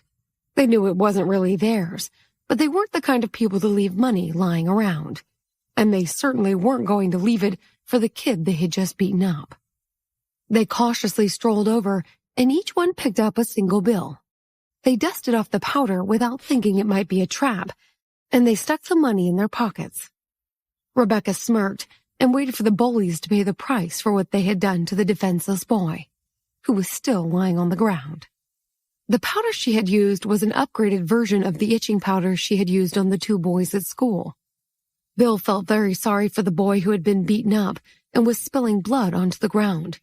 He reminded him of his own son, who had been somewhat mischievous and a bit of a troublemaker in his youth. He had also gotten himself beaten up one time. But when Bill had gotten a job with the Davidson family, the bullying had stopped, and his son was never beaten up again. As Bill looked at the boy, he saw his own son, and his heart melted. He approached the broken youth and reached out his hand in a gesture of support. Rebecca followed him and got a good look at the boy. He was in a lot of pain and seemed to be unable to focus on anything. Helga had already taught her how to take a person's pulse, and although she didn't really know if it was the right thing to do, she placed her fingers on the boy's wrist. He was too weak to shake her off, and he let her take his pulse. Rebecca could feel the echo of his heartbeat, but it too was weak and barely perceptible. She looked at Bill worriedly. The boy seemed to come to his senses, and he spoke, his voice a whisper. "Go away. Leave me alone." "Shh, don't talk." Rebecca put her finger to her lips in a gesture of silence. She checked his pulse again, and for the first time in her life, she felt like a real doctor with her first patient. She had to make the right judgment. After a while, his pulse began to get stronger, and Rebecca heaved a sigh of relief. "I think you're going to be fine. Most of your wounds are superficial, but some of them might need to be bandaged. What's your name?" "Bruno." "Bill, let's take Bruno to our house. I have medicine at home." Bill did as he was instructed, and he helped the boy to his feet. But as they were walking away from the alley, Rebecca spotted Reggie standing across the street, talking to a strange man. Judging from the man's attire, Rebecca guessed he was most likely a bodyguard. Rebecca assumed that Reggie had seen Bruno being bullied and had informed his bodyguards. If that was the case, he must have been standing there for some time. He probably saw me using the itching powder again. Not for the first time. She wondered if he could be trusted at all. She sighed and returned her attention to the beaten-up boy. His head and hands were bleeding, and at the moment, she didn't care about anything else. She took out a Band-Aid from her school bag and asked Bill to set Bruno down. "Let's help him sit so I can put this on." Bill and Rebecca helped Bruno to some steps by the side of the road and sat him down. Rebecca took a look at the wound on his head. It was quite deep. Although it wasn't deep enough to require stitches, it was too deep for a Band-Aid. She took out an airplane model from her school bag, pulled it apart, and removed a bottle from the powder of its abdomen. The bottle contained some disinfectant medicine that she had made, and although it was much more rudimentary than the refined medicine that was used in the hospital, it was natural and effective. She sprinkled it on Bruno's head wound and used a clean handkerchief to gently massage it in and stop the bleeding. She left Bill to continue applying pressure to the wound, while she tended to the wound on Bruno's arm. She lifted his sleeve, and he pulled his arm away, reluctant to let her look at it. "Do you want those thugs to have another go?" Rebecca asked threateningly. "Because that's what'll happen if you don't let me treat you." Bruno stared at her venomously, but he let her do what she had to do. Rebecca wasn't afraid of him. She smiled kindly and softened her stance. "You know that money they picked up? Soon, they'll be scratching themselves so hard that they'll want to rip their own skin off." She chuckled. Bruno was astonished by her, and he wondered how such a young girl could be so capable and mature. By his reckoning, she was no older than Layla, and there was something about her that made him trust her. He cooperated and watched her as she carefully treated his arm wound. The afternoon sun fell on her face, illuminating it like a halo. "That's better. You're my first patient, you know." She spoke seriously. She finished treating the wound and wrapped a bandage around his arm. "There. Thank you." "Do those guys often hit you?" Bruno withdrew again and didn't answer. "I saw those old injuries on your arm, you know, so there's no point pretending." His face froze. Ever since he had gone to the Healy's family's New Year's Eve party, his life had been hell. He had heard from one of the other boys that old Hugh Healy had been to see a fortune teller. The mystic had told the old man that he had to welcome Zoe and Bruno into the family in order to help the Healy family avoid certain disaster. The Hughes had taunted him because he wasn't really related to the Healys, and they questioned why Hugh's direct descendants would accept some of their inheritance being given to an illegitimate child. As a result, Bruno had become a thorn in the family's side and had suffered physically as well as emotionally. On the day that Rebecca found him, he had been in class as usual. The teacher had told him that his mother and uncle were there to pick him up because there was some family issue at home. He had left the classroom and found his mother with Hugh's younger son, but no one had noticed the gang of youths watching from afar. His mother had had to take an urgent phone call, and she and his uncle had left. They had told him to go straight to the Healy family home because Hugh had asked him to go over for dinner. But as soon as they had left, the youths had surrounded him and chased him all the way to the alleyway, where they had beaten him up, and that was when Rebecca had found him. Rebecca looked sadly at the troubled boy, who had obviously been through a lot, but he was still unwilling to tell her his story. He stared blankly into the distance. She took out a bottle from her pocket and handed it to him, her eyes sparkling. "Next time they come after you, just sprinkle a little bit of this on them." Bruno tentatively took the bottle, and he looked at her with confusion, still saying nothing. "It's okay. Since you're my first patient, I won't charge you for it." "Thank you." Bruno slipped the bottle into his pocket. "You're welcome." Then, she and Bill helped Bruno up onto his feet. She touched his arm, but the boy tensed up and shrank away from her again, with a look of anger in his eyes. Rebecca chuckled. He reminded her of a stray dog that pretended to be fiercer than it actually was. "You don't seem to have any other injuries. and there are no broken ribs or anything, so I don't think you need to go to the hospital." Then she turned to Bill, who was holding Bruno up on his other side. "We should call a taxi to take him home." Bill held a passing cab, and the three of them bundled into it. Rebecca had forgotten all about Reggie, who watched them drive away in the cab, and then told his bodyguard to take him home. Bruno gave Rebecca and Bill his address, and the taxi took them to his mother's villa. They all got out, and Rebecca pressed the doorbell while Bill paid the cab driver. Bruno stood at the front door and wiped the blood off his face, but the cut on his lip had made it swell, and a big purple bruise was beginning to form.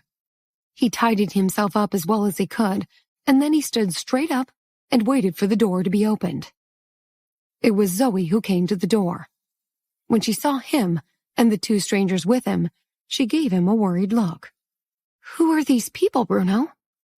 "We found him being bullied by some kids," Bill explained.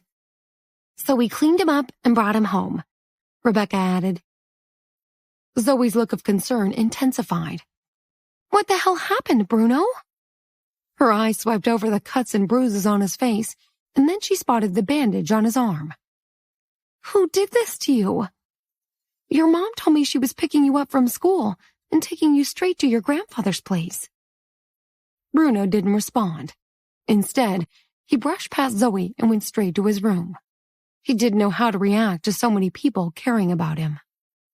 Layla, who had been doing her homework in her room, heard the voices in the corridor and went running out. She stopped him before he got to his room. "Did I hear my mom say you were hurt?"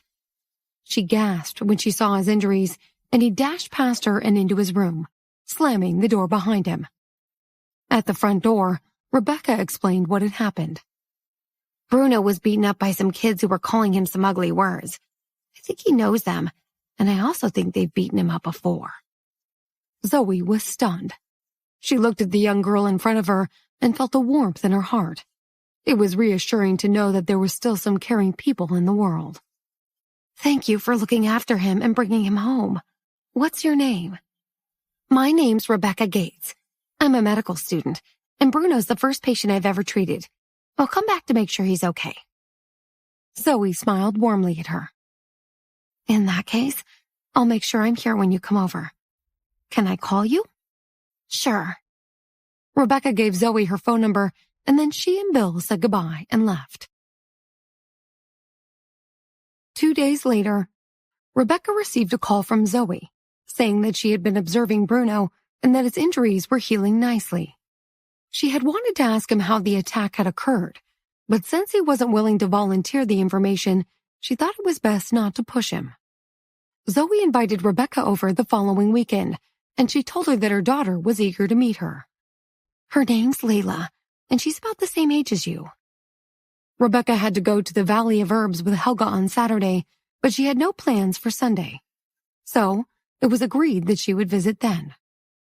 That Friday, she slipped out of her physical education class, as usual, and headed to her favorite corner. Just as she settled herself in to work on her model airplane, Reggie approached her. She looked up and politely nodded to him. Reggie didn't bother nodding back. "Do you know that boy?" "If you mean the one in the alley the other day? No, I don't know him." Reggie considered her response for a moment. "Do you know how he is?" "I treated him. He's fine." Rebecca returned to her airplane and ignored Reggie. She was working on a new model that was based on the design of the latest fighter aircraft. The lines were smooth, and it was one of the most beautiful places she had ever seen. As she was assembling the parts, she felt Reggie's eyes boring into her. She glanced up again and met his gaze. "What was hidden in that airplane of yours?" "Disinfectant powder." Reggie didn't really know what that was, but he didn't dare ask. The image of Rebecca carefully applying medicine to the injured boy at the foot of the steps was still vivid in his mind, as was the way she had coolly brought their two classmates down a peg or two a few days earlier. Rebecca returned her attention to her model, but Reggie wasn't finished. "I know him. I met him at a party. His name's Bruno." Rebecca was surprised, but then she felt it made sense. Bruno lived in a big house, so it was likely that his family was well off enough to attend a banquet with the heir to the Williams family fortune. But it was also clear that he had a complicated background. I happen to be going to see him the day after tomorrow. Do you want to come with me? Reggie had a few friends in the class, but because of who he was, everyone treated him differently, so he wasn't close to any of them. Rebecca had asked him a casual question, and he wasn't sure how to answer. Being invited to someone's house was a new experience for him. Sure. Okay. Rebecca hadn't actually expected him to accept her offer. Oh, okay.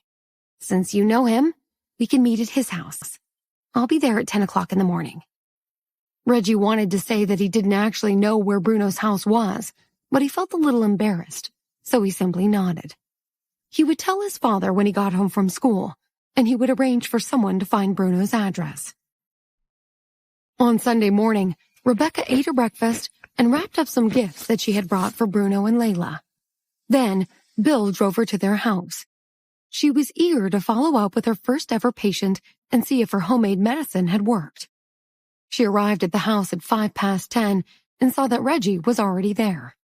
He was wearing a checkered shirt and denim pants, and he looked every bit the wealthy heir that he was.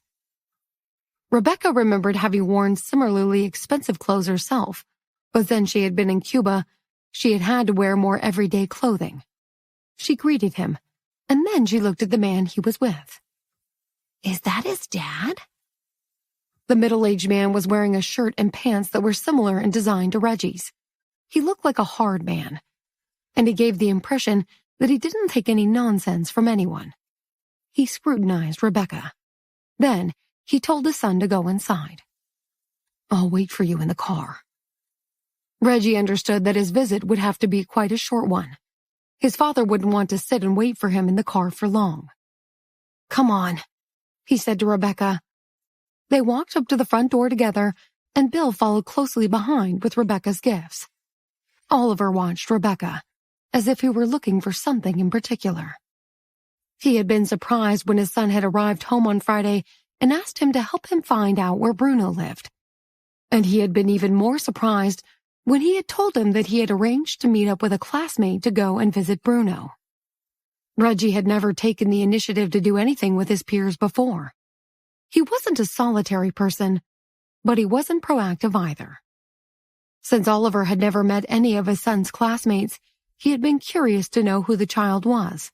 So, he had decided to go with Reggie to Bruno's house to check them out. He hadn't expected his friend to be a girl, especially one who seemed oddly familiar. She was wearing ordinary clothes, but there was something about the girl that reminded him of Jonathan. She can't be his daughter, surely.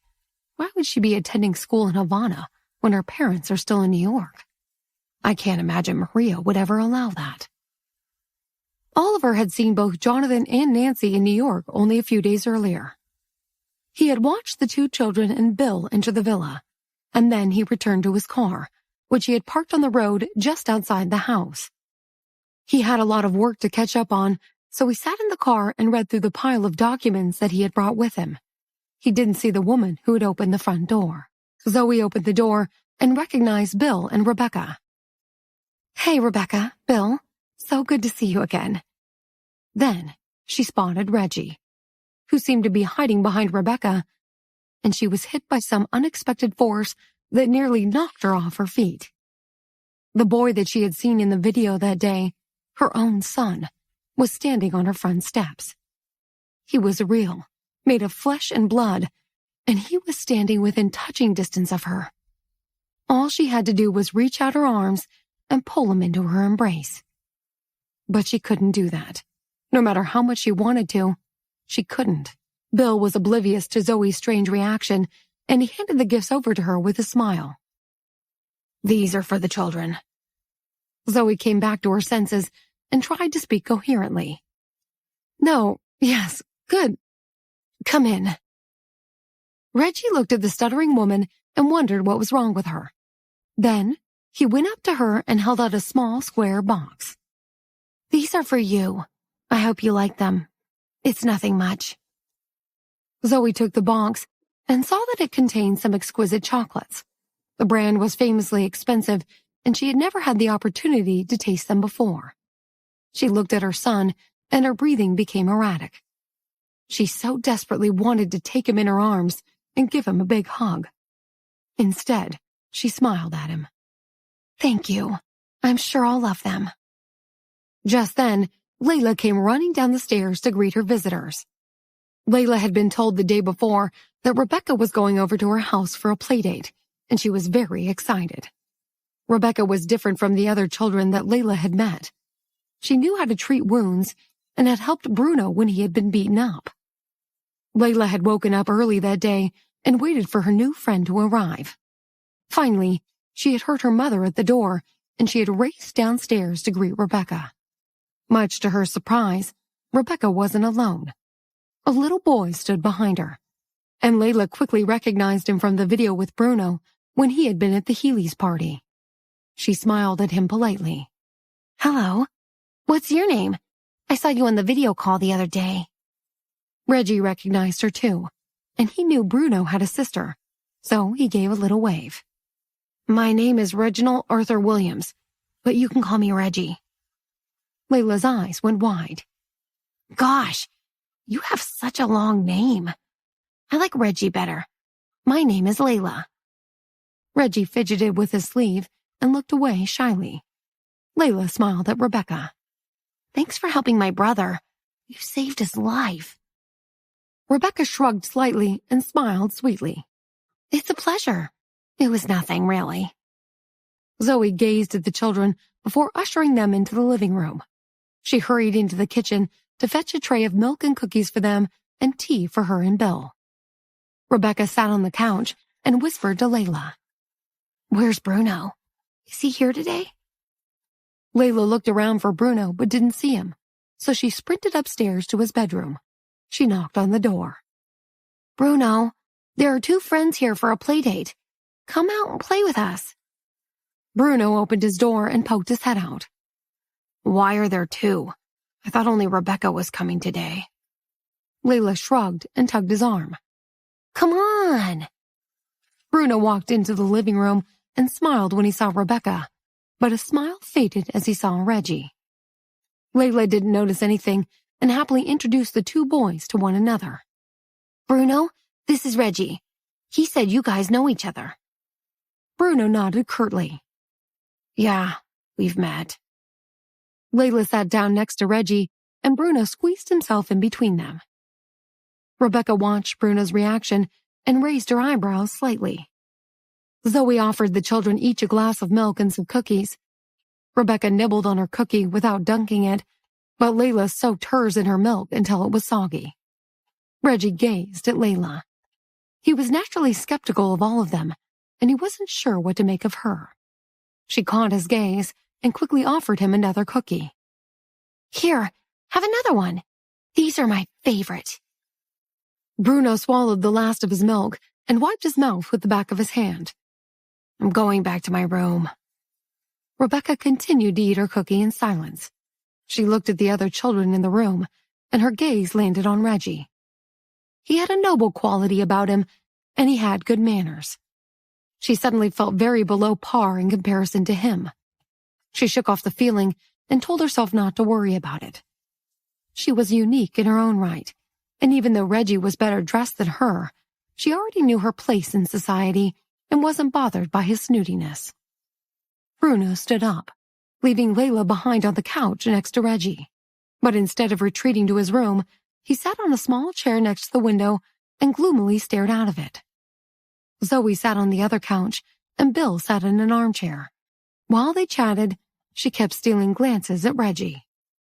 She had noticed already on the video call that he seemed to have a noble presence, and seeing him in her living room, so close to her, she realized that he definitely had an air of dominance about him.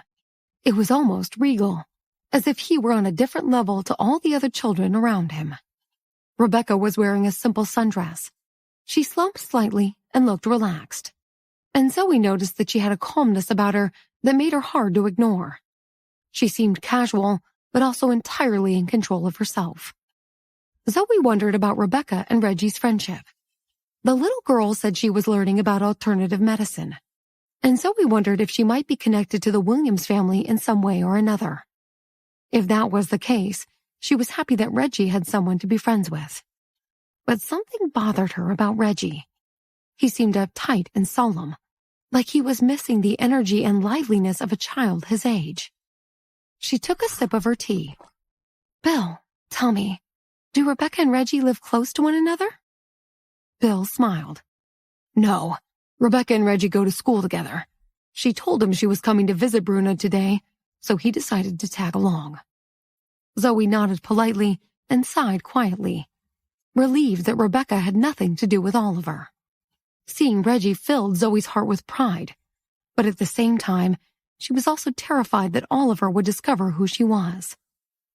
What if he comes to pick up his child today? She wondered. Although many years had passed, and, other than a few photos, Oliver had only seen her once. She knew he would recognize her and figure out who Layla was. Zoe shuddered at what would happen. She had spent all those years hiding Layla from him. She had worked hard to ensure that she could take care of her daughter and give her a good education. Layla was the light in Zoe's life. She was everything to her. She didn't know how she would have coped with life if it hadn't been for Layla. Oliver was cruel and had a reputation for being ruthless. Zoe knew he would take her away from her the moment he realized who she was, and she dreaded that the day would come too soon. She felt a lump in her throat as she thought about the possibility of losing Layla. The children had finished their milk and cookies and were playing with building blocks on the carpet. Zoe watched how Reggie and Layla interacted with one another. While Reggie was aloof and reserved, Layla was cheerful and lively. Their personalities were so different, but they also complemented each other. Zoe thought that it was because they were biological siblings and that they had a special connection that only twins shared. They also looked very similar. Layla's nose was slightly smaller than Reggie's, and her face was more delicate. Reggie was handsome, with a strong jawline, just like his father's. Bruno seemed very unhappy. He sat next to the window with a vacant look on his face. Zoe sighed. It was hard work taking care of Bruno. The boy was complicated and difficult. She had missed out on a good job opportunity because of her responsibility toward Bruno and Layla. All she could do was part-time work after hours, but she had been able to save up enough money to afford a small apartment. If she lost her job working for Isabella and caring for Bruno, she would at least have somewhere for her and Layla to live. Rebecca saw Bruno's sad disposition and decided something had to be done about it. After all, she was there for a playdate with him, and it didn't seem right to exclude him. She walked up to him and smiled. "Hey, Bruno, come play a game with us." Layla put down her building blocks. "Yeah, let's play something fun." Rebecca rubbed her hands as she thought briefly. "I have an idea. Do you have any playing cards?" Layla nodded enthusiastically. "My granny bought a pack of cards the last time she came to visit. I'll go find them." She rummaged through the kitchen drawers and ran back into the living room, proudly waving a pack of cards in her little hands. Rebecca took the cards out and started to shuffle them. "Okay, this game is called 21. I'll explain the rules." She told the other children what to do and smiled mischievously. "Here's the catch. If you lose, you have to answer a question about yourself." Layla giggled, and her eyes shone. "No problem. Let's play." Rebecca looked at Reggie. "Are you going to play with us?" Reggie nodded. "Yeah, I'm in." She then turned to Bruno. "How about you?" He glared at her with wide eyes, knowing he owed her a favor and didn't have much choice. He chewed his fingernails for a moment. "Okay, sure." Rebecca swiftly dealt the children their cards, and the game began. Although the game was mainly based on luck, there was a certain level of skill required as well. Having played the game many times before with her brothers, Rebecca knew all the tricks, and she quickly won the first round. Bruno had the lowest score, and was declared the loser. Rebecca turned to him. "Have your wounds been itching?" Bruno looked at her with indifference. "No." Rebecca grinned, satisfied with his answer. There had been some ingredients in the medicine she had made that she had thought would make him itch. She dealt the second round of cards, and Reggie won. He turned to look at Rebecca, who had lost that round. "Where are your parents?" He had heard her call the man who accompanied her Bill, so he knew the man wasn't her father. Rebecca looked at him and frowned. She was stunned and didn't know what to say. Layla perceptively noticed Rebecca's discomfort. "I don't think she wants to answer that question. Ask her something else." She reached over and patted Rebecca's hand. "It's okay. My daddy is also gone. He was a firefighter and died just after I was born. He was a hero. I don't even know what he looked like." Rebecca looked at her and smiled kindly. "I'm sorry." She hadn't expected their game to make things uncomfortable for everyone. To lighten the situation, Rebecca turned and grinned at Reggie. "Your daddy looks like he's a very important person." Layla's eyes went wide with curiosity. "You've met Reggie's daddy?" Rebecca nodded. "Yeah, I saw him when I arrived here. He's waiting outside in the car." The color drained from Zoe's face, and her hands started to tremble. Reggie tilted his head and gave Rebecca a puzzled look. It seemed as if she had forced a smile and had changed the conversation to hide her sadness. "Well, I don't have a mother." Rebecca didn't say anything, but Layla gasped with surprise. "You don't? Where is she?" Reggie shrugged. "She was kidnapped just after I was born. My daddy said he's been searching for her ever since, but he can't find her." Layla felt sorry for him. "That's terrible. I hope you find her one day." Reggie had a sad look in his eyes, and he sighed. "I'll find her. I know I will." Zoe, who had quietly excused herself earlier to recover from the shock of knowing that Oliver was parked outside her house, came out of the bathroom and overheard the children speaking. The sadness in Reggie's voice was too much for her, and she hurried back to the bathroom. She looked at herself in the mirror and choked back her tears. Her heart felt as though it would break. Bruno kept quiet and listened to the children talk about their families. In his mind, he kept hearing the insults the children who bullied him had thrown at him. The 4 children continued to play their card game, but their moods had changed, and they weren't as enthusiastic about it anymore.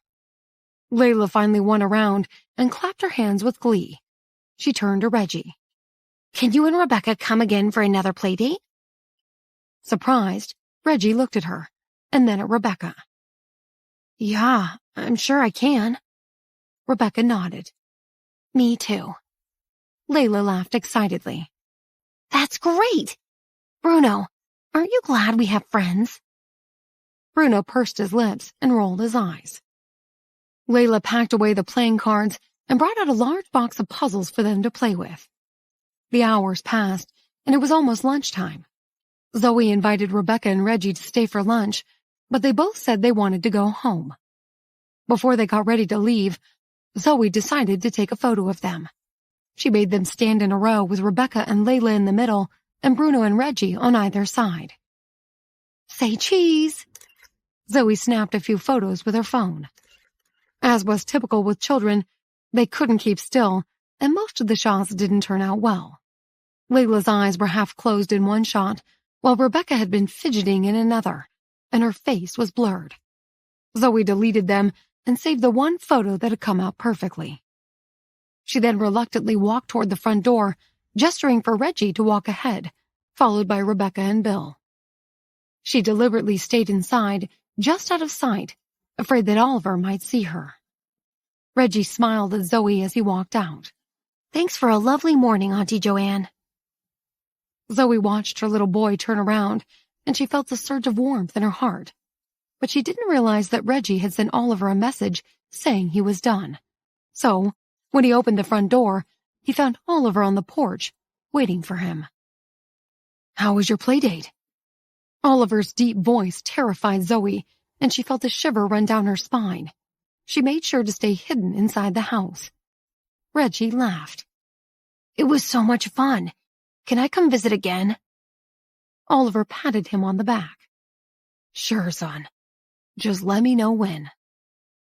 They walked back to Oliver's car, and Zoe took a deep breath to calm herself down. Meanwhile, Rebecca and Layla chatted excitedly and hugged each other goodbye. Bill thanked Zoe for her hospitality before leaving with Rebecca. Layla stood on the porch and waved as her friends drove off. She had enjoyed having friends over to play and felt somewhat disappointed that they had left. She went back inside and closed the front door. Zoe was in the kitchen tidying up, and Bruno had left to his room. She sighed and went into the living room to pack away the puzzles they had built.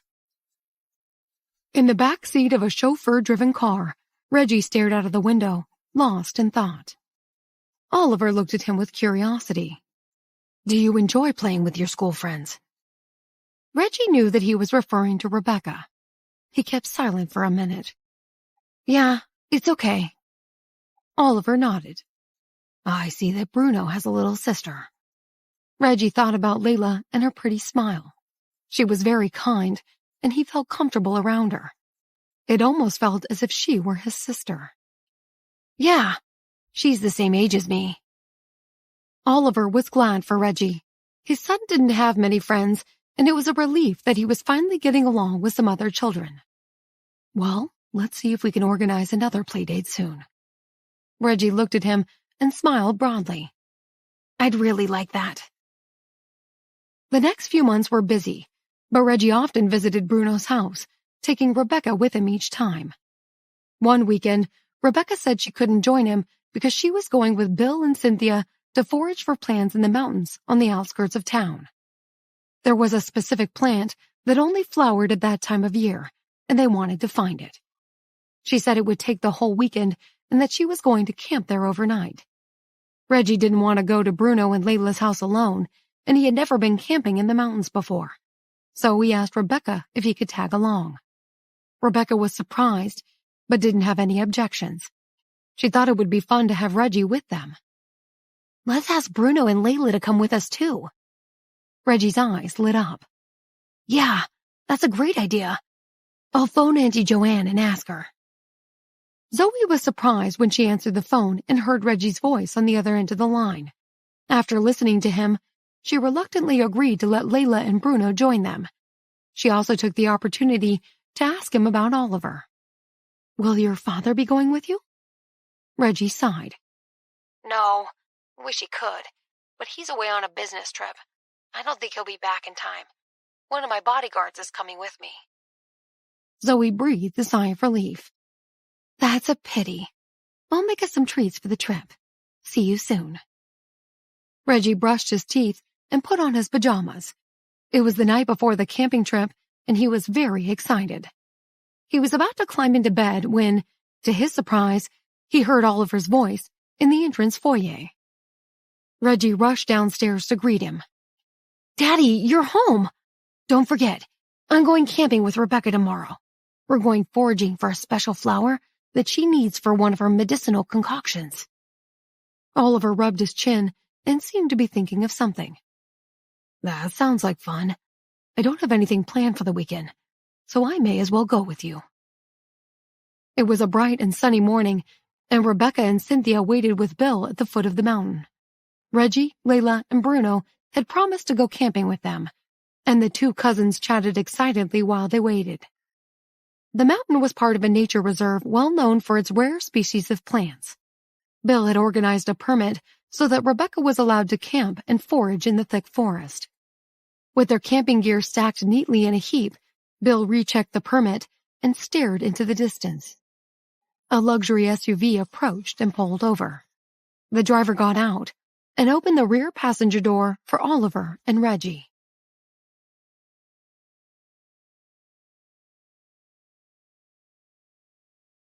Rebecca beamed when she saw Reggie, and she politely greeted Oliver.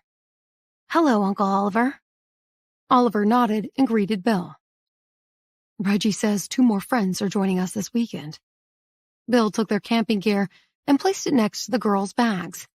He whistled a tune while they waited for Layla and Bruno to arrive with Zoe. A few minutes later, a taxi appeared in the distance, but it suddenly stopped. Zoe hadn't expected to see Oliver standing next to Reggie. Her palms began to sweat, and she felt her heart beat faster against her chest. She leaned forward to the cab driver. "Please, you have to turn around immediately." The taxi was less than a few feet away from everyone when it swerved and did a sudden U-turn. Layla had been looking out the window and spun her head to look at Zoe. "What's wrong, Mommy?" Her window was open, and she stretched her arms to wave at everyone. "Hi, Reggie!" Oliver hadn't paid much attention to the taxi until he noticed the little girl waving. He squinted and thought that something wasn't right. He immediately assumed that the little girl had been kidnapped. He ran toward his luxury SUV and shouted for his driver to start the engine. "Hurry up! Follow that taxi!" He didn't know what was happening, but when he had heard the little girl call out Reggie's name, his hair had stood on end. As the car's tires spun on the dirt, he shouted at Reggie. "Stay here!" Reggie's eyes darted about in panic. He didn't want anything to happen to Layla or her mother. Layla was one of the kindest girls he had ever met, and her mother treated him very well every time he went to visit them. He had once hurt his hand when he had been there on a play date, and so he cleaned his wound and had even found a plaster to put over it. He didn't want anything bad to happen to them, and he hoped his father could save them. Rebecca and Cynthia gawked at the speeding cars, and then at Reggie. They rushed to stand beside him, and he stared down the road with wide, frightened eyes. Zoe felt her heart in her throat, and her entire body trembled with fear.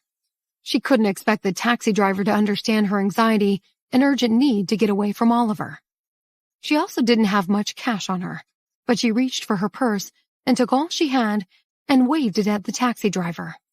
"Please, you have to lose the car behind us. Take this cash, and I'll transfer more money to you later." The cab driver shook his head and looked at her through the rearview mirror. "I'm sorry. I'll try to shake them, but I can't go any faster. I've already run a red light, and I don't want to be pulled over by the cops." Layla was terrified.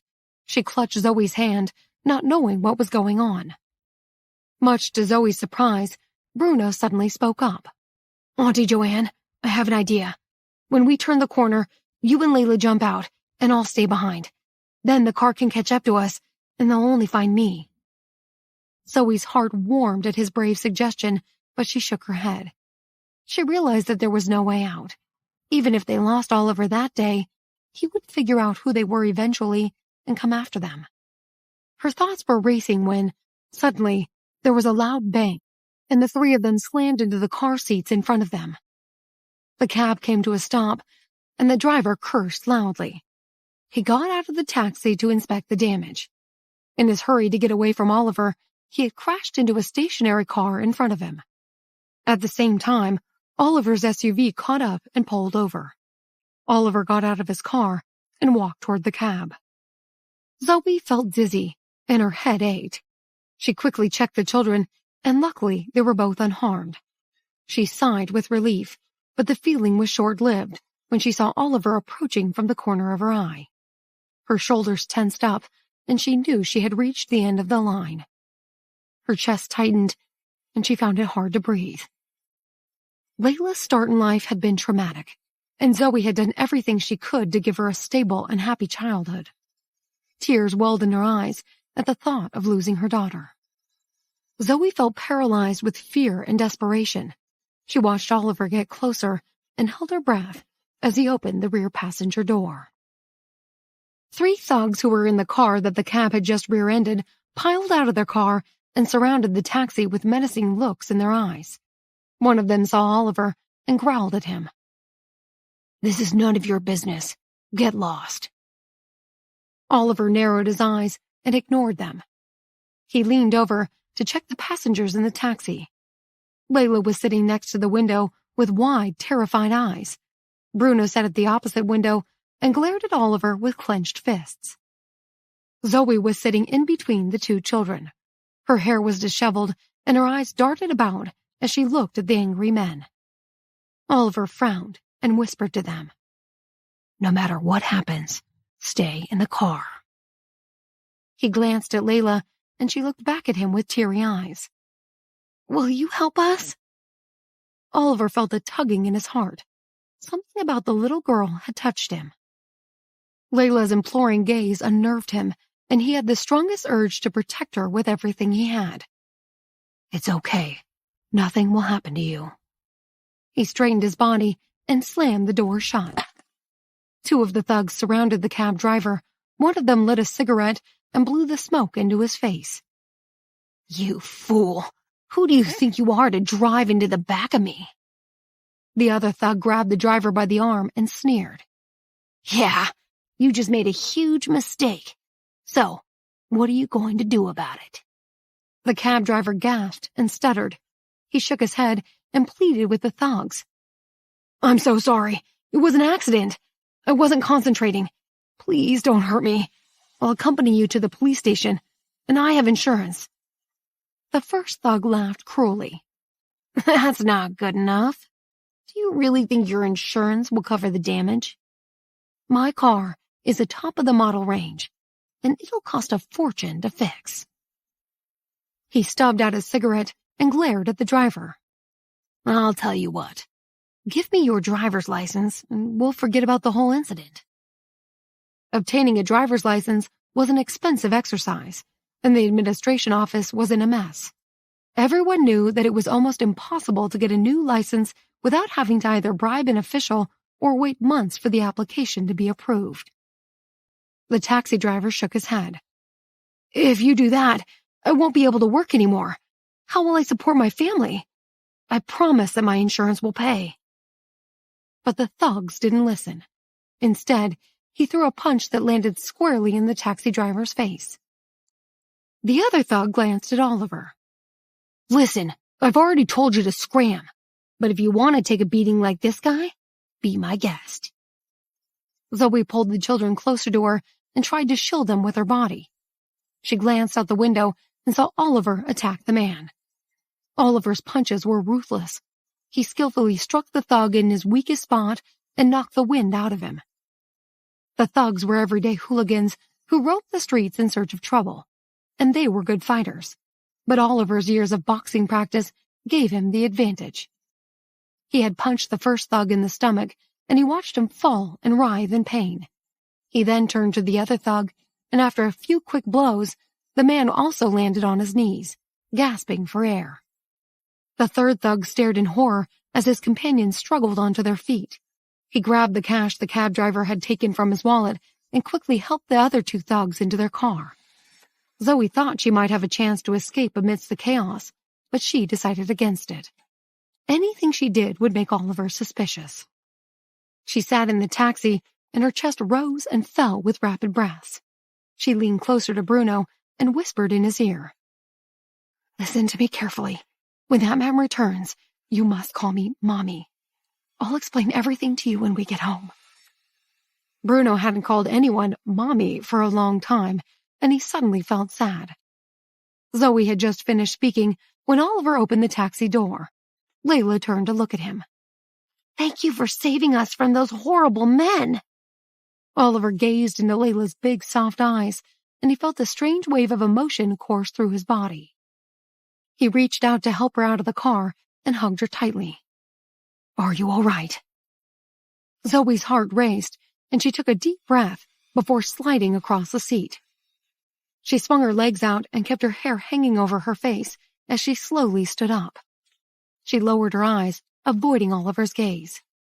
She turned around and reached for Bruno. "Come on, sweetheart." Bruno climbed out of the car and hid behind her legs, while Zoe cleared her throat and deliberately tried to change her voice. "Thank you, sir." Oliver nodded and sized her up. She looked to be in her 30s, and she had a light complexion with delicate facial features. Her cheap retail store clothing hid her slim figure, and she seemed rather ordinary. But for some reason, Oliver couldn't shake off the feeling that he recognized her from somewhere. There was something oddly familiar about her. He racked his brain, wondering if she perhaps worked for the Williams family in one of their many businesses.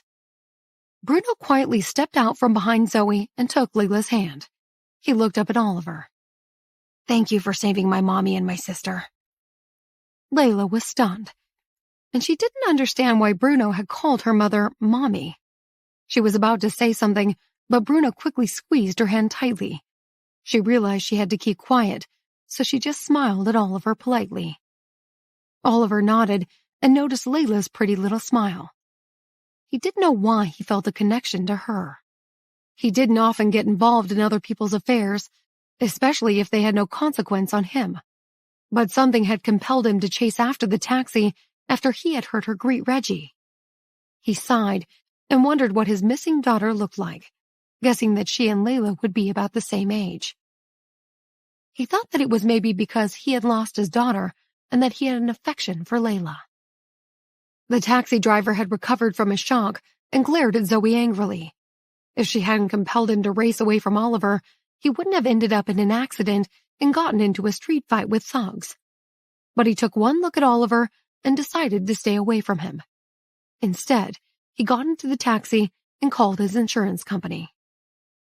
Zoe suddenly realized that Rebecca and Cynthia were probably still waiting for them, so she rummaged in her handbag for her phone to call Bill. "I'm so sorry to keep you waiting. We've been in a minor car accident, and we can't go camping with you anymore." She waited for Bill to reply before she continued. "No, we're fine. Layla and Bruno are okay. We just had a terrible fright. See you next time." She hung up, slid her phone back into her handbag, and nodded at Oliver again. Then she took both children's hands and led them across the street. Layla turned her head to look at Oliver one last time. She gave him a sweet smile and a little wave.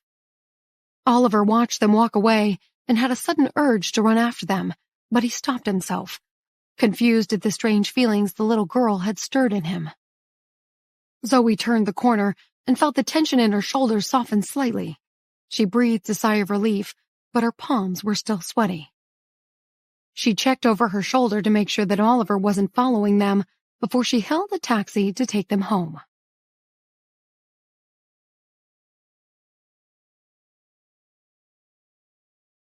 As soon as Zoe got home, she raced upstairs and pulled their suitcases out from under the bed. She hurriedly grabbed a few clothing items and stuffed them into the suitcases. Bruno watched with confusion as Zoe scurried about. "Auntie Joanne, what's wrong?" Zoe looked at him with large, frightened eyes. "We have to stay at Granny's house for a while." Layla, who had also gone upstairs, was just as puzzled. "But, Mommy, it isn't vacation time yet." Zoe's throat tightened. "I know, my sweetheart, but I need to protect you." Suddenly, the doorbell rang, and Zoe froze. Her hair stood on end, and she began to tremble. The doorbell rang again, and Layla quickly went downstairs. She stood on her tiptoes to see through the peephole. She smiled and ran back upstairs. "Mommy, it's the man who fought those bad men in the street." Zoe's eyes went wide, and she held her breath. She pressed her finger against her lip to tell Layla to be quiet. After watching Zoe and the two children disappear around the corner, Oliver returned to his car and told the driver to take them back to where Rebecca and Cynthia were waiting. He quickly phoned Bill and told him to wait for them. When he got back to them, he turned to Reggie and asked him about Bruno's sister. There was something about the little girl that puzzled him, and he had to get to the bottom of it. Reggie smiled when Oliver mentioned her. "Her name is Layla, and she's the same age as me. We were even born on the same day. Can you believe it?" Oliver's skin prickled when he heard Reggie's reply. Suddenly, scenes from the past flashed in his mind. He saw Gavin standing at the edge of a cliff. Gavin held Zoe in his arms while she clutched a newborn baby close against her chest. Although Oliver had only seen Zoe briefly, her facial features had resembled those of the woman in the taxi earlier that day. It was too much of a coincidence. The woman, the girl, and what Reggie had just said about their birthdays. He hadn't had a chance to find out his daughter's name before Zoe and their daughter had disappeared over the edge of the cliff, never to be seen again. Oliver looked at his son and thought about Layla. It struck him that they looked very similar. Then the realization dawned on him, and he gasped. Layla was his long-lost daughter. It all suddenly made sense. Zoe had recognized him, and she had told the taxi driver to turn around. Oliver was livid. He had spent many years looking for them, and had even begun to believe that Layla had died. He had never expected that Zoe would run away with her and, even more so, have kept her hidden for so long. His thoughts returned to Gavin, and he wondered what had happened to him. He clenched his jaw angrily and ordered his driver to go to Bruno's house. Zoe felt a feeling of dread when she heard Layla say that Oliver was outside their front door. Layla didn't notice Zoe's pale face and innocently asked, "Can I open the door and let him inside?" Zoe couldn't hold her tears back anymore, and she hugged Layla tightly. She had avoided Oliver for so long, but she knew her time was up. It didn't matter what she did anymore. Oliver had found them, and the day of their separation had come. She felt as though her heart would break. She squatted down and looked into Layla's pretty eyes. "My sweet, darling Layla, no matter what happens, don't forget that I love you more than life, and I'll always be your mother." Layla didn't understand why her mother was crying, and her words made no sense. She gently wiped away Zoe's warm tears with her little hands. "Yes, Mommy, I won't forget." The doorbell rang again. Zoe knew there was nowhere to escape anymore. She wiped away her tears and kissed Layla on her forehead. She stood up and tried to neaten her disheveled appearance in the mirror before turning to Layla and rubbing her hair gently. "Stay here until I call you, okay?" Layla nodded and sat on the edge of the bed. She fidgeted with her dress as she watched Zoe leave. Zoe reluctantly walked down the stairs to open the front door. Oliver stood on the porch with one hand in his pocket and an icy cold glare in his eyes. He looked at Zoe carefully, as if to double-check that she was the same woman he had paid to be a surrogate for his children. He clenched his fists and spat out her name. "Zoe Chevis." Zoe swallowed and felt a shiver run down her spine. She lowered her eyes and didn't say a word. Bruno suddenly ran over and pushed himself in between Zoe and Oliver. Although he was still young, he was tall.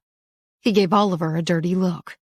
Judging from Zoe's state, he knew there was something wrong and that she was afraid of the man standing on their porch. "Why are you here? What do you want?" Zoe put her hands on his shoulders and choked back her tears. Bruno's protective attitude surprised her. She squeezed his shoulders gently and ushered him away. "It's okay, Bruno. Go upstairs and play with Layla. We have more important matters to discuss." Bruno looked at her with large, worried eyes and gave Oliver one last look before he grudgingly went back upstairs. Zoe gestured for Oliver to enter, and he looked around the living room in disgust before he sat down. He spoke to her in a low, terrifying tone. "You stole my daughter from me. I've been looking for her, and now it's time you give her back." Tears streamed down Zoe's cheeks. She had tried her best not to cry, but she couldn't control the immense sadness in her heart. Without Layla, she had even less than nothing. Oliver's powerful and authoritative persona terrified her, but the love for her daughter gave her the courage she needed, and she scowled. "No, I carried her for 9 months, and we nearly died. I won't give her to you." "Is that so? Do I need to remind you of the agreement we had?" He then repeated their agreement. "I will pay you handsomely, and you will carry my twins until they are born. You will stay with them until they are weaned, and then leave. Is that not what we had agreed? Did I leave anything out?" Zoe's face became paler with each word, and she felt as though she would faint. She remembered the heartbreaking scene when Reggie had been taken away from her, and she felt the feeling she had tried so hard to bury come flooding back. She looked into Oliver's eyes and pleaded, "What must I do to keep her?" Her chest felt tight, and she gripped the arm of the chair to steady herself. Oliver laughed. "There's nothing you can do. She's my child. You have no choice but to return her to me. She belongs with me and her twin brother." Zoe knew there was no hope and that it was all over, but she couldn't sit back and watch Oliver take Layla away from her. Layla was her whole life, and she had worked hard to keep her existence a secret from Oliver. "I don't care what you say. She's my child too, and I'll fight to the death for her." Oliver sneered, and he mocked her. "Yeah? And what are you going to do to stop me?" He narrowed his eyes, and Zoe saw ruthfulness burn in him. He stood up and slowly walked toward her. "You've been hiding for far too long. Where's Gavin?" Zoe gasped. She hadn't thought about Gavin for many years, and she shuddered. Gavin and Oliver were like demons who had come into her life to destroy it. Oliver leaned over and put his face close to hers. She could feel his hot breath on her skin, and she cringed. He locked eyes with hers. "It seems like he's out of the picture. So, how do you plan on keeping me away from my daughter?" Suddenly, his phone rang, and he stepped away from Zoe to answer it. She breathed out with relief and buried her head in her hands. The coldness in his eyes seemed to have penetrated her, and she felt as though an icy blast had struck her. Oliver grunted into the phone and hung up. He turned to look at Zoe again. "I'll be taking Layla home with me today. She's my daughter. Our contract has been concluded, and we have no more dealings with each other. I'll compensate you for the years you raised her, but there is nothing more between us." A sharp cry ran through the air. Layla was standing in the doorway while Bruno was trying to pull her away. She rushed toward Oliver and stomped her feet angrily. Her face was wet with tears. "You're not my daddy. It can't be." Oliver looked at the confusion in her little face, and his anger immediately subsided. He squatted down and spoke in a gentle voice. "It's true. I'm your father." Layla shook her head, and tears streamed down her cheeks. "No, you're not my daddy. My daddy was a hero. He died fighting a fire when I was a baby." She stomped her little feet again and shouted, "You're just a liar." Zoe quickly got up from the chair and rushed over to Layla. She knelt and hugged her tightly. Layla sobbed, and her body heaved as her warm tears soaked into Zoe's blouse. Zoe rubbed Layla's back and cooed until she finally calmed down. She looked up at Oliver with hatred in her eyes. "Is this what you want? Do you really want to fight with me over her, here in our home? How dare you upset her like this? She's only a child." Oliver glanced at Layla's trembling body and felt hopeless. He shook his head. "Believe me when I say that I'm not lying to you. It's difficult to explain, but you're my daughter, and Reggie's your twin brother. You were born on the same day." Layla shrank into her mother's arms and looked at him with large, confused eyes. She turned to look at Zoe, and her face scrunched up as she began to sob again. "Mommy, why is he saying that? He's not my daddy, and Reggie isn't my brother." Zoe felt as though a dagger had been driven into her heart. She rubbed Layla's hair and choked back her tears. "It's true, my sweetheart. I'm so sorry, but he's not lying. He's your father, and Reggie is your twin brother." Layla's body stiffened, and she lowered her eyes. She kept quiet for a long time before she eventually looked up at Zoe. Her eyes were red, and her lips trembled. She didn't understand. "I don't understand. You said my daddy was a hero." Oliver felt a lump in his throat when he heard the anguish in Layla's voice.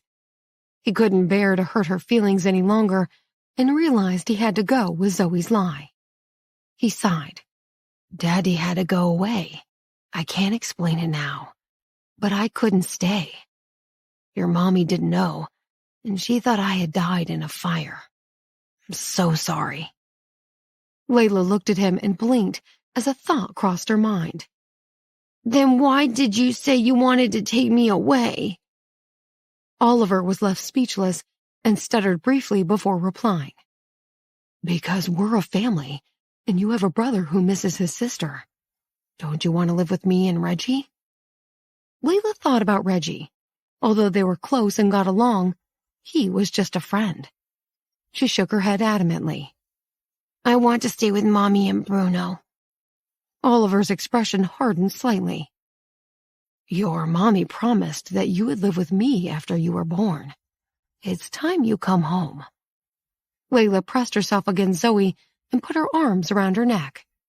No, I want to stay with Mommy. I want to be with Mommy.